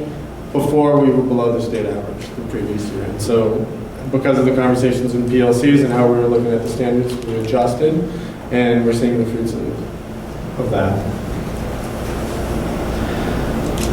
Science, I think, is also another thing to celebrate. 75% of our 5th graders met or exceeded. That's great, especially when you look at where we've come over time. I think about when I first started here, science was an area of struggle. We've done a lot of work. Carol's led a lot of work around science. We've unpacked new standards. We've brought in programs. We've brought in supplemental materials. This year, we're not even piloting anymore. We have a new science curriculum, grades K through 5. So I expect this to continue as those students that have had this level of science instruction throughout their school. I expect this to continue to rise. And that's where I put on my principal hat and say, where are we as a whole school? Because we're small, certain grade levels can skew the data, and I think the 5th grade data definitely pulls up our ELA, but it also tells us that we're not far off in general. 74% of our students school-wide met or exceeded in ELA. Math, you can see the subtle drops, and when you look at it, 2 grades are holding steady and 1 is dropping, and that's where we have the majority of our work to do. commendations, things that I'd like to celebrate. I talked about English and language arts. I probably could talk about English and language arts again and again. And Cliff would have to cut me off because I think it's kudos to that group of students and also to those teachers. I'm also really proud of how our lowest performing students progressed. I think we put a lot of emphasis on it, and we saw the results. And then again, the science, technology, and engineering, you're seeing that steady increase, and I think that's a sign of good hard work that's been done throughout the district.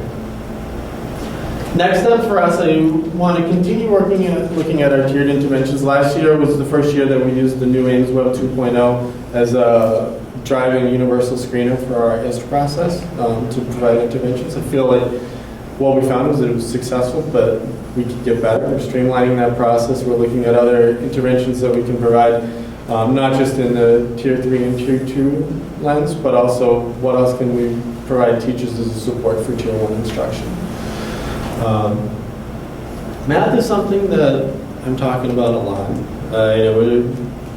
We're talking in PLCs, I'm working with the coaches, I've worked with the administrative team, and I'm specifically talking with classroom teachers about how can we do it different. So it's an ongoing conversation. I don't have the roadmap for where it's going, because if I picked the roadmap, that would be my journey. I need to bring the teachers along with me, and the teachers have a stake in it. They all want the kids to do well. So that's why we're having ongoing conversations in PLCs and team meetings. And then next up are minor tweaks. There are some standards that we're taking a look at and saying, okay, where can we address that differently in our scope and sequence? I think the curriculum is a constant refinement, and so that's an area for us to continue to talk about. Feel like I just blew through that. Somebody told me I had 6 minutes. I think that was you. So there'll be more time for me. Yeah, I didn't tell you. Does anyone have any questions of these? I have a quick question. Sure. I can't remember. Are all of these tests MCAS 2.0, or are we still doing legacy? I'm sorry. So these are all 2.0 starting in 2017. So for math only?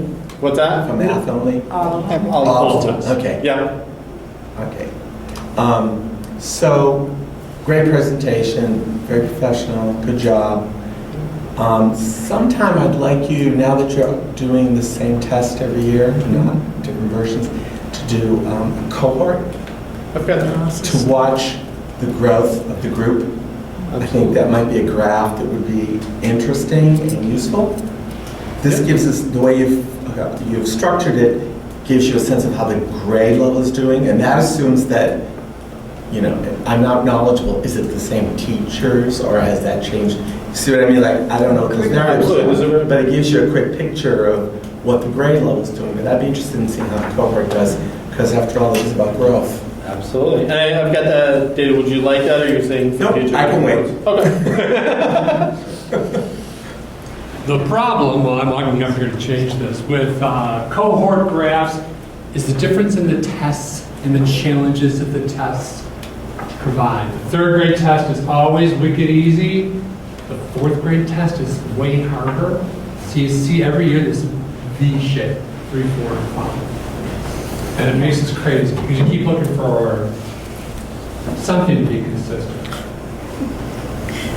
Do you not file anything, John? It's all on the desktop. I'm always afraid that I'm going to nice, her last meeting, she's been mean to everybody. So we're going to make this meeting extra long. Because that we've achieved. It's her last one. It's her last one. We'll be here at the And she and I have talked about the length of meetings on a few occasions. How's that working out We're for us going to reward her. A couple of things as I get started. Some of us administratively are taking a course on data and using evidence in learning. And one of the readings is we talked a lot about telling a story using data. So my approach to this report is a little bit different. There are some things that I did that we didn't do, that Ace didn't do, and some things that he did that I didn't do. So if you have questions, he and I work hand in hand collecting, so we all have the same graphs. We can answer all the same questions. A couple of things real quick, just to clarify in case there's any confusion. Our elementary school kids have been taking tests online since they started. Third graders, fourth graders, fifth graders, they're online every year to take these exams. So I think as that rolls forward, Diane and I were kind of whispering, as that rolls up into the middle school and high school, I think some of those concerns around access are going to be resolved because the kids will be used to it. It's not like using your phone, but they do master how to write an essay in a 2-inch box. All right, so with all of that said, I kind of did this by subject. The other one. This one? Yep, there you go. Counterintuitive. So I'm going to start with science, technology, and engineering. It's a test that's given for the first time in grade 5. It includes all the material that they've done through grade 5, and it's always a little bit of a challenge to get kids ready to go on this test. And it is also, by requirement, the last test that they take in the spring. So there's all of the environmental challenges. With that said, we were pleased with the results. 69%, 2/3 of our students in 5th grade met or exceeded expectation. And I'm always happy when no one, or almost in this case, no one, falls into that not meeting expectation thing. You can see the difference between our scores and the state percentages as well. The graph looks like that. You can see that was that one dark year in 2016. Since then, things have gone pretty well for us. Another reminder, when you're talking about Berlin Memorial in 1 grade, every kid's 3 percentage points. So it doesn't take much to shift that. So like 2018 and 2019, they look a little different. It's essentially the same number. So that's science. I just thought I'd move that out of the way. We'll talk about mathematics next, because it's way more fun than what comes after it. And I would say overall, students at Berlin did extremely well in mathematics. And I attribute that to a lot of the work that Carol's done with curriculum. I have a fabulous math coach, and I've got teachers who are really committed to doing better in mathematics.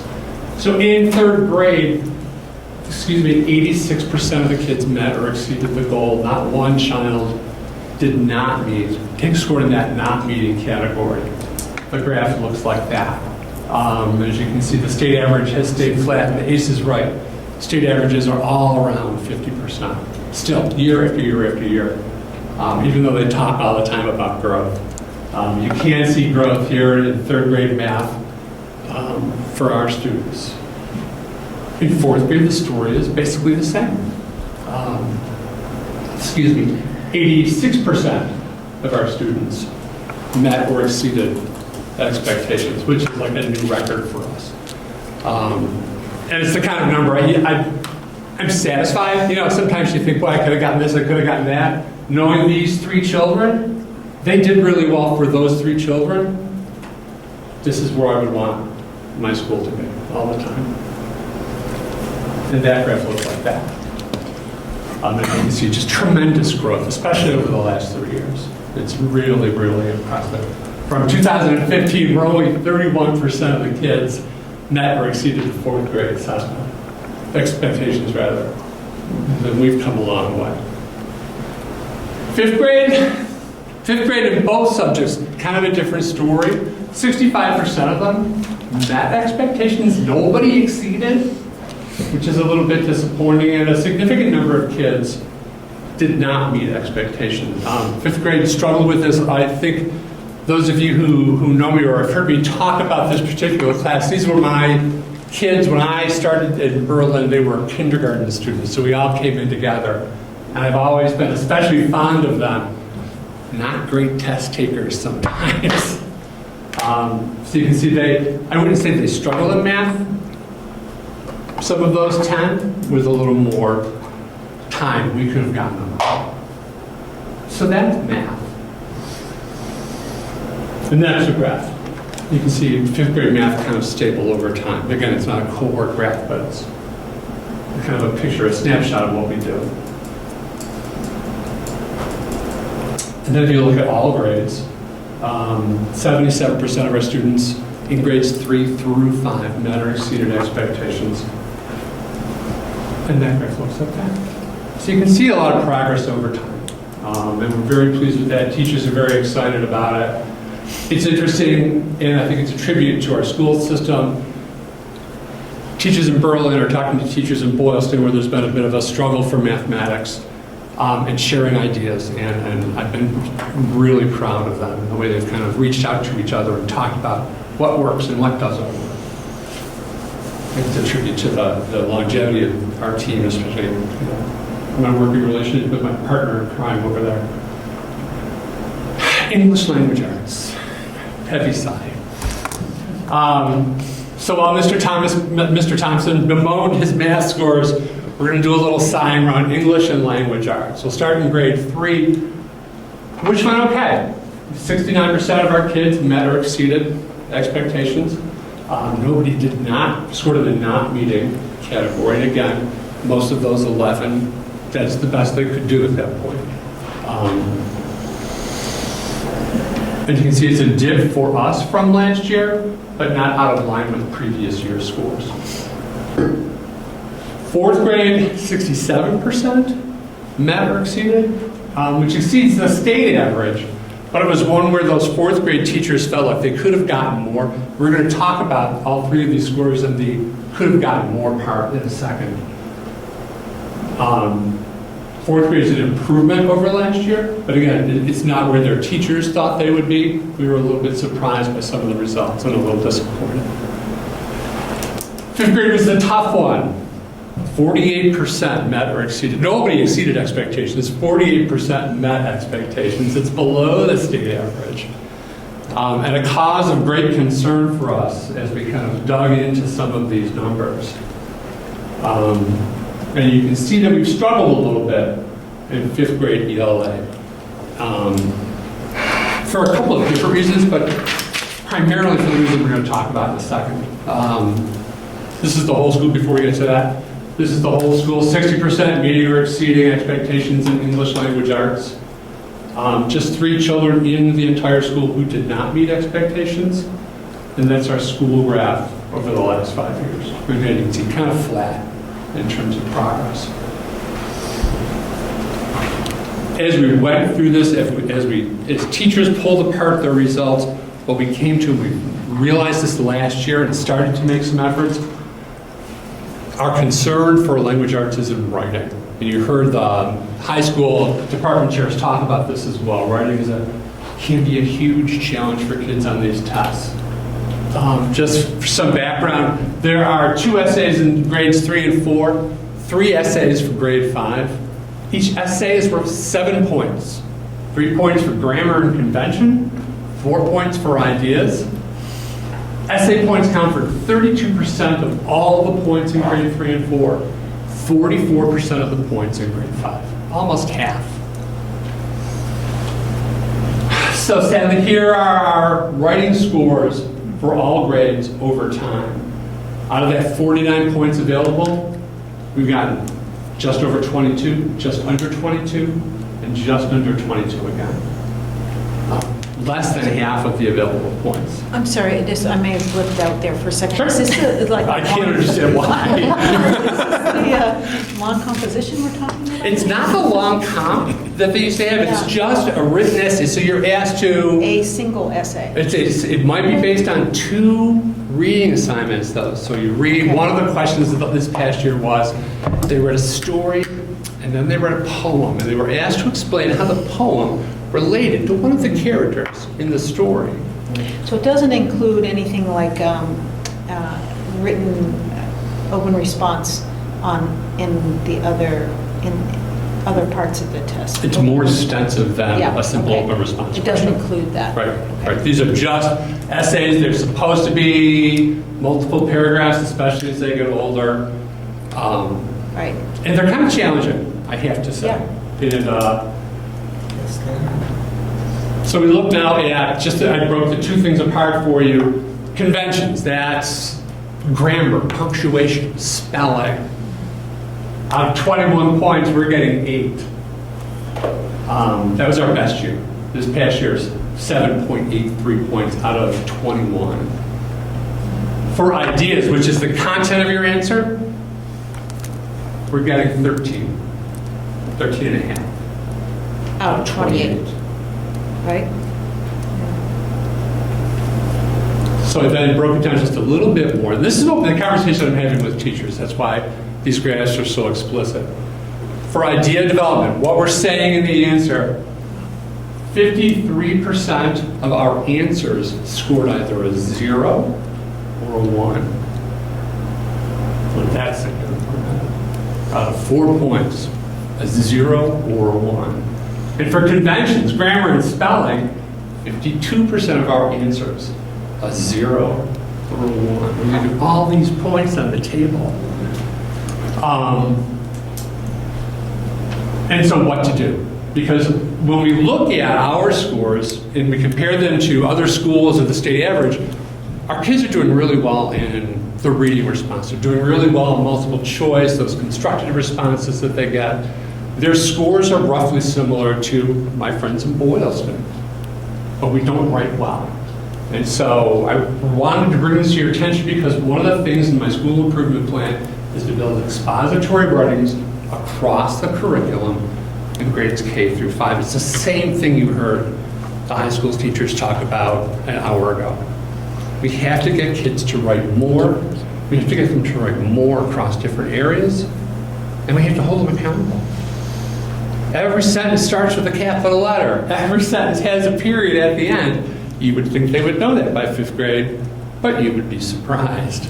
So we're developing now in our PLCs, we're going through what's essentially a no excuses checklist for kids. These are the things you have to have. I'm going to send you back to your seat until you fix it. It's not as easy as it sounds. You'd think that would be simple, but it's not always. And there are some philosophical differences amongst teachers as to how stringent we should be with that. But that's the work we're doing now. A lot of my kids this past year were 2 or 3 raw points from meeting or exceeding. And if we can turn this around, even just by half, the 0s and 1s become 1s and 2s, then then you can see our scores being more reflective of the kind of scores we would expect from our good friends here in Berlin and Boylston. So with all of that, are there any questions? Is everyone okay? I thought this was very clear and crisp. I appreciate the way you presented. So there's some weaknesses in grade 5, correct? Math and ELA both. Grade 5, yeah. And Math and then grade 5 in math, I think you were talking. 4 math. 4 math, excuse me. So I'm just wondering how that feeds into the middle school, because middle school is also struggling with math a bit, right? Is that right? In the 7th grade last year. 7th? Mm-hmm. Are there any conversations that bridge the upper elementary and do they ever get teachers together? Or Yes. I mean, it seems like we're feeding into the middle school. It's like all of one kind of thing. Yes, so during professional development time, our math team from the middle school will actually go down and meet with the elementary teachers as well. They, more so over this past year than they ever have. And also with, being able to align with the elementary school with the Ames Web is also going to be very important as well. And then again, as Francine had mentioned with our new Envisions curriculum. Yeah. This is what we use too. Is what they use. That's interesting. Yeah. Good. Thank you. Any other questions? John, you want to make a comment on your Ames Web or no? It's fabulous. And, it's I meant something other than that. Something more substantive. The challenge with Ames Web at the beginning of the year is we do it in the first week and a half of school. So you're struggling with summer residue and summer slide. We use it as they do in Boylston to identify kids to receive Title I services first, and then we use the progress monitoring tool to kind of guide us into those mid-year benchmarks, which I think are the most important. the ones that we do in January, we'd have to think it back, because then we're looking for growth, and we're looking for, if kids progressed along with their progress monitoring goals.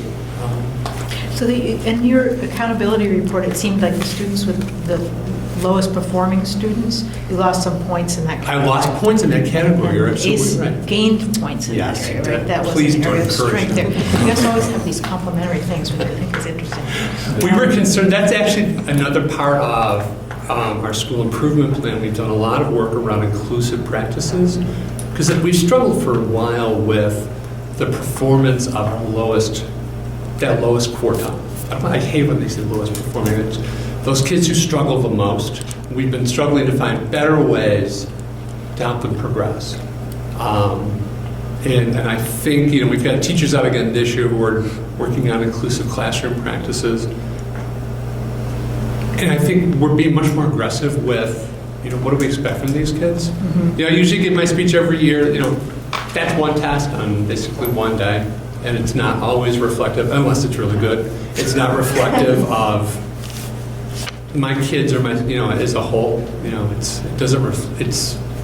a picture. It's a piece of the bigger picture. I was concerned though, because if I'd gotten ACEs numbers on that, I would have beat them. It's always makes me crazy. Thank you. Any other questions?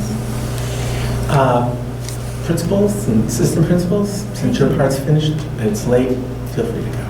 Yeah, thank you very much for those presentations. Thank you. A lot of in there.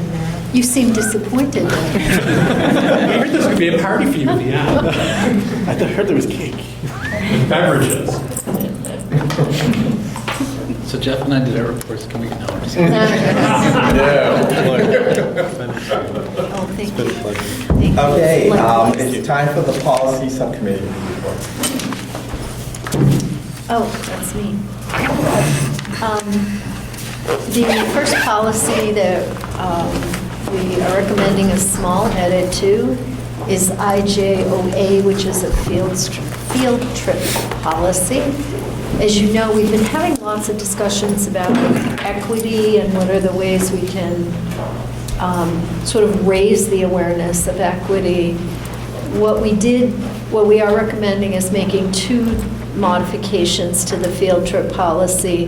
One is we're changing the language a little bit to say that field trips during the school day will allow student access without regard to family ability to pay. We added during the school day, and then we added another item that says every effort is made to make overnight field trips accessible to students regardless of family ability to pay. We felt that was the strongest we could make the language at this point because we really don't have a mechanism to provide scholarships for everyone. But we definitely wanted to make the statement that that's the goal, that we're heading towards everyone being able to afford it, or being able to avail themselves of those trips. I thought those were smart additions. Really smart. Susan?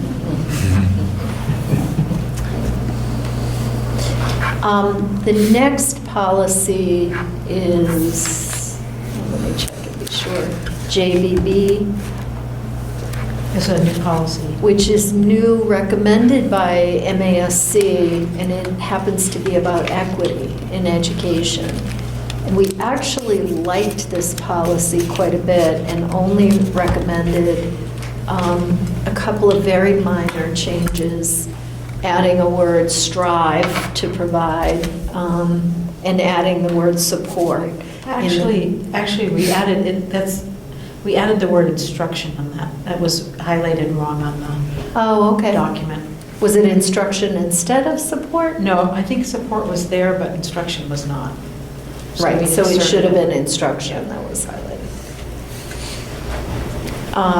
We're recommending that we adopt that. This is obviously a recommendation of MASC as well.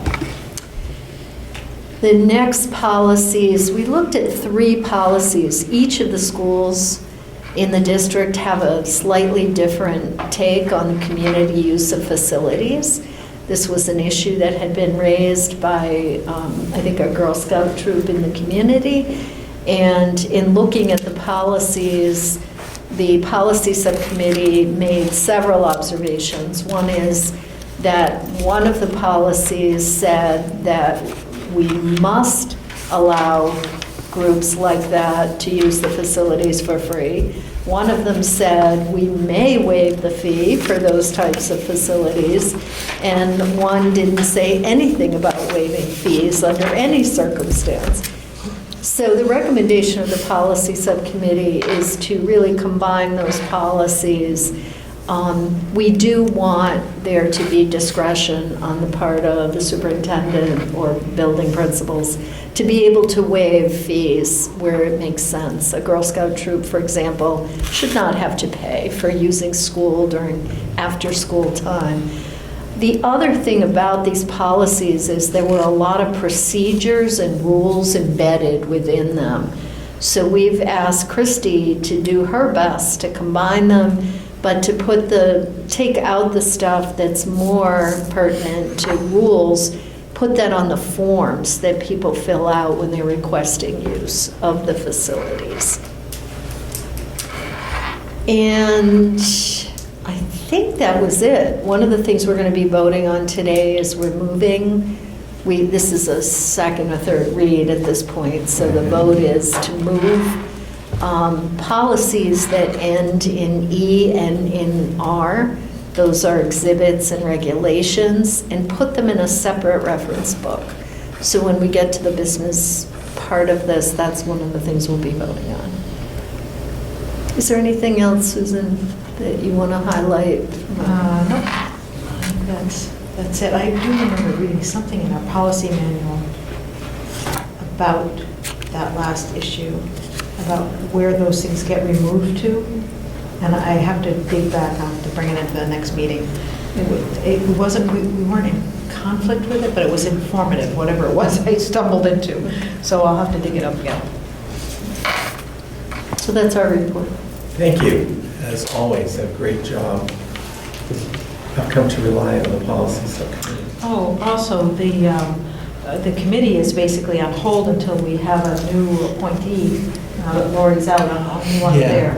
And we had talked about it being useful to have potentially a newer member. It's a good induction committee to be on because you learn a lot looking at these policies and having these conversations. So we have no meetings planned until we have someone new I was going to talk appointed. about that at the end. It's not on the agenda, but under the school committee comments, I was going to talk about that.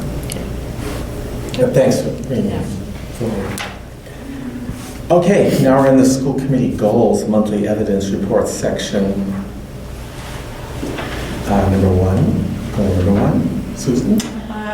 The main thing I want to comment on here is that I went to the MASC conference in part because they had several sessions that related directly to our goals. So, and also I've written to Dorothy Presser at MASC before the conference, following up on our goals, our original goals conversation, asking her if she could find us resources related to several things. And I copied did I copy you, Keith? I don't Jim, think so. maybe Angela and I don't remember yeah, that. so that it I'll would double go to a point person for each goal. So maybe I'm sorry if I left No, you it's off. I okay. can forward you that. And so she she did a great job responding because we asked for a number of things and she sent us a bunch of resources and everybody was copied. So I just am assuming that everybody is picking up their piece that's relevant to their goal. In a case of goal 1 and the superintendent's evaluation, we received several, between her input and the MASC conference, we have several resources now to start to fold into this guidance document. I want to put a reminder out, Cliff, to please schedule an evaluation workshop with MASC for April or... Oh, I thought you said March. I just was working on Or that March. annual calendar. Either one is fine. Didn't April I is say, closer. didn't I say March? Yeah. Okay. April is closer to when we'll be doing the actual evaluation at the beginning of May. That's the only reason in my Okay. head was April, but I'm sure we can retain No, what I we need to mean, retain. well, we can move it to April. I think one reason why I thought March was that March is the month, Jeff, what's happening in March, really? I can't remember what my reason was anyways. Should be If January. April you think is better, we can do April. Okay. Also, when I was at the MASC conference, Keith, you're on the financial literacy goal. Is that right?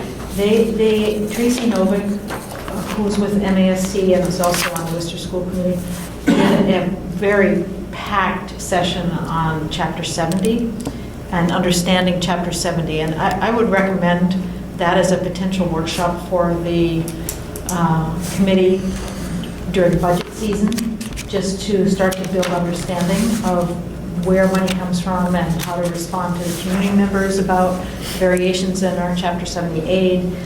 It was very meaty and worthwhile, so I would suggest thinking about talking with Tracy Novick at MASC on that.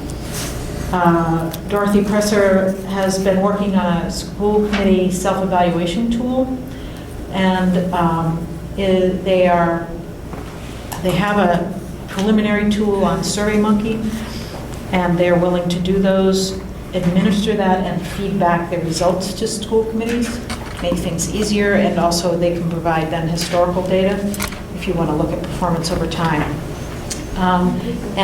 She and I talked a bit about that tool and some things that needed to be tweaked in that, and I think she's eager to kind of get that off the ground. So I have a few questions about that for us. I think I would tend to build this into our guidance document, but maybe not take this self-assessment until the end of the year so that it will inform our goal setting for next fall, rather than inserting it now when we already have goals in place. So there's a new tool there that relates to the guidance document that I'm working on. And they had extras, so I brought, when we get to it, they have nicely produced new drafts of the superintendent evaluation rubric, all in a nice little booklet there. It's very friendly, and also a superintendent evaluation examples of common types of evidence by indicator. This was also a useful document. So when we get around to that workshop or prior to that workshop, I think this is a good thing to be reviewing, and I got copies for all of us. And then they also had one session on communication between school committees, superintendents, and municipal leaders. And they had superintendents and school committee chairs from Seekonk and Medway presenting there, and that was also useful. I thought maybe I might share some things with you, Cliff, in particular, as school committee chair, as follow-up to that session. Some thought-provoking things there. So, given all those resources, this has really been a resource collection month for me. I'm now trying to start to work on the guidance document and folding in these pieces into the revisions for this document, and we'll check in with Jeff as we, get into some specifics. So I should have more to, I think I said in here, January 15th, the guidance document should be ready for the January meeting, whenever that should be around January 15th. So in the coming, It's about January 12th, month or 13th, so, 14th, whenever it is. I'll be working hard on this document. And hopefully we'll have some kind of draft material for you by January. Okay. Angela, goal 2. School committee handbook. At tonight's meeting, I just wanted to see if anyone had any things they wanted to make sure was on the handbook. If you can't think of something tonight and you want to email me and CC Christie, that'll be fine. I've already gotten a few suggestions from Cliff and Susan. So mostly I'm thinking too in terms of user-friendly and kind of, oh, I wish I knew that sort of thing. So For new, you mean if you're a new? Yeah, if you're new. And obviously I want some financial stuff in there as well. But So if you just, I attended only one session Saturday morning about effective school committee chairing. And one thing that was, I didn't present on this, but it was talked about that the induction method that's used for new members, and several of the committees who were there and talked about it, it's the responsibility of the chair, which I wasn't thrilled to hear. That's their own district policy. isn't Their it? own district policy. Yeah. Yeah, I'm just saying, it's the common practice Uh-huh. that it is the school committee chair's responsibility to do the induction of new members, to run through the necessary procedures and to be the mentor point person to help them get started. And I was thinking, this is off the cuff thinking, was that, well, that makes sense because our elections will now be in November, but you won't take your seat till January, so there's a period of time. Whereas the practice has been, you're elected on Tuesday, the meeting's on Wednesday. You don't have time to get oriented. So there's probably some way to build that into that process. Yeah, I'd like to see alignment between the different tools that we're using. So I'd like to see the handbook have some, like, 5 core sections that relate directly to 5 core responsibilities of school committee members. And then the self-evaluation tool then follows that same structure. So it's very clear to somebody new, what's my role and how do I self-assess myself in those roles, and here are some guidance tools within this handbook that can help me become better in those roles. So it's clear from the way we organize ourselves. I think would support people. I think it was the Framingham School Committee Chair said to me, says, no one ever reads our manual. Right. Well, I think what Angela's concern is about having to be And he said, user-friendly. that's right, and so he said that every meeting, I don't know how they do this, every meeting they highlight some section. Wow. They do a little education at every meeting. I said to him, how many meetings and how often do you meet? I could see that. I could see that being Yeah, so very that was a useful. practice. We talked about that as a living document, kind of. So I thought I'd just mention that since I heard that. and I do have sample handbooks from other school Yes. committees that Dorothy provided to click. Dorothy did put out a call at the meeting, at the conference, for anybody else to send they have some, but she sort of said, if you have handbooks, send them to us. So it might be worth circling back to her at some point, seeing if any others surface. Anything else? Good job, both of you. Keith? Yes. Sorry, I'm fading a little bit. I understand. Finance. So we met with Bob, me and Jim, and we just went over each. I mean, obviously there was a lot of stuff I didn't understand, but there was a couple things that were redundant. And I don't remember which they were. I don't remember. Do you remember which one that we? I'm sorry, I don't remember which one. Yeah, there's a lot that's going to go into learning, developing financial literacy. I suggested one of the things was to look at per pupil expenditures, just to see what we spend compared to other districts per student. Because I don't think it's value added for you to be worrying too much about what's in this line and what's in this line. I mean, not that you can't do that, but I don't think we're not going to solve budget issues by pulling out $100 here, $100 there. So I think having a broader context for our spending and how it compares to the state, how it compares to some peer districts. We've already presented that, I think, in our budget process. I think actually Jeff's first year, we highlighted where Boylston stood, bottom 7% of the state. It's gone up a little bit. Berlin's fairly high, and Tohonto's kind of in the median.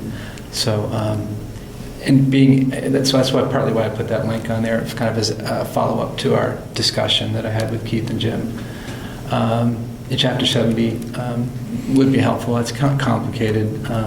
But, I'm happy to spend time, whatever time you think would be useful to go through some of the items.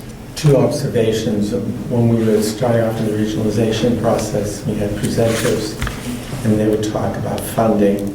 I can remember my head spun. New formulas and how they're arrived at, and it can be very confusing. So anything that could be made to simplify that would be good. Did you get to see the sample test for school committee members on financial literacy? Yeah, Keith, you were, I'm just checking here. Did you see that? I have them here. I printed them out. Yeah. Too. So. Oh, you have them for us? Yeah, it's just I'm wondering in if case that might. nobody saw We're not them. going to take that tonight. No. I think I better. I think we decided. You should have the answer sheet. So my point about that was, perhaps that could guide sort of the conversation about what we need to talk about. It's like when we just had presentations on MCAS results. Well, the teachers take, the standards and the actual questions and work backwards. So it's sort of the same thing. If this is our assessment, we should plan backwards on how we're going to, what are we going to talk about, what are we going to present, what are we going to learn about. So this is the assessment that Dorothy sent, right? Yes, yeah. Yeah, well, I think the first question though is everything, do we want to be assessed on everything on that assessment? Oh, yeah. Okay, I haven't looked at it. She was asking if we Do you want, received. I have a Yeah, I have physical to look. copy of it. Well, yeah, since you have it printed out. Yeah. But I think we should decide where, we could take the whole thing and set our set our priorities from that, or we can say for 2019-20, we just want to focus on this strand. Unless we did the worst.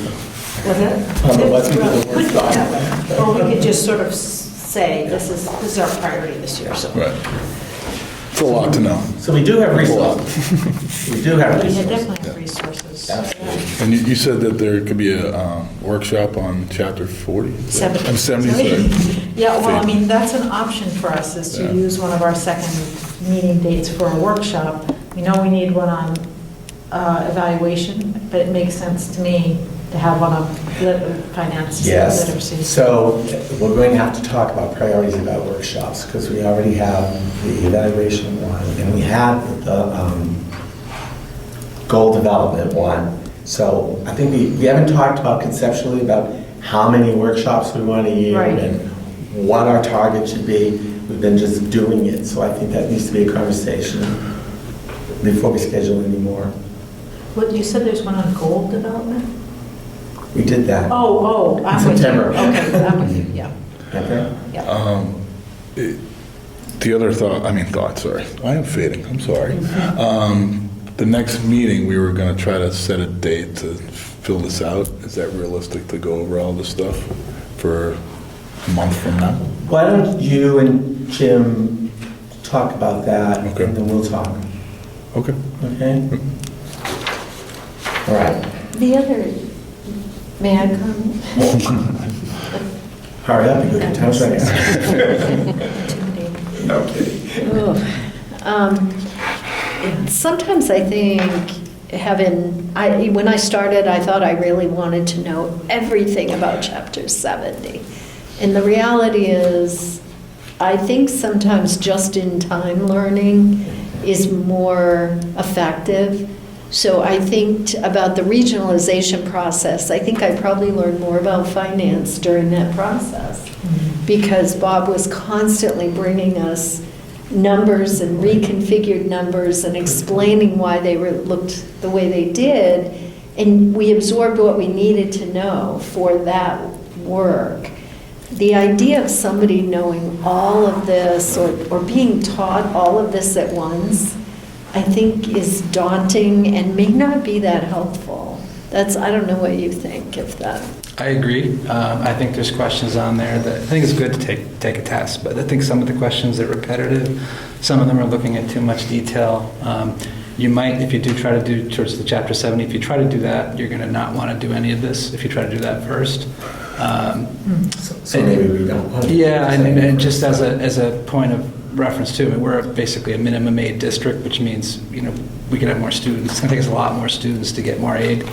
So we're going to get 1% to 2% a year. It's not going to, you can learn it, but I think circuit breaker would be easier to learn, and you could probably learn that pretty quickly just by reading it on the DESI website.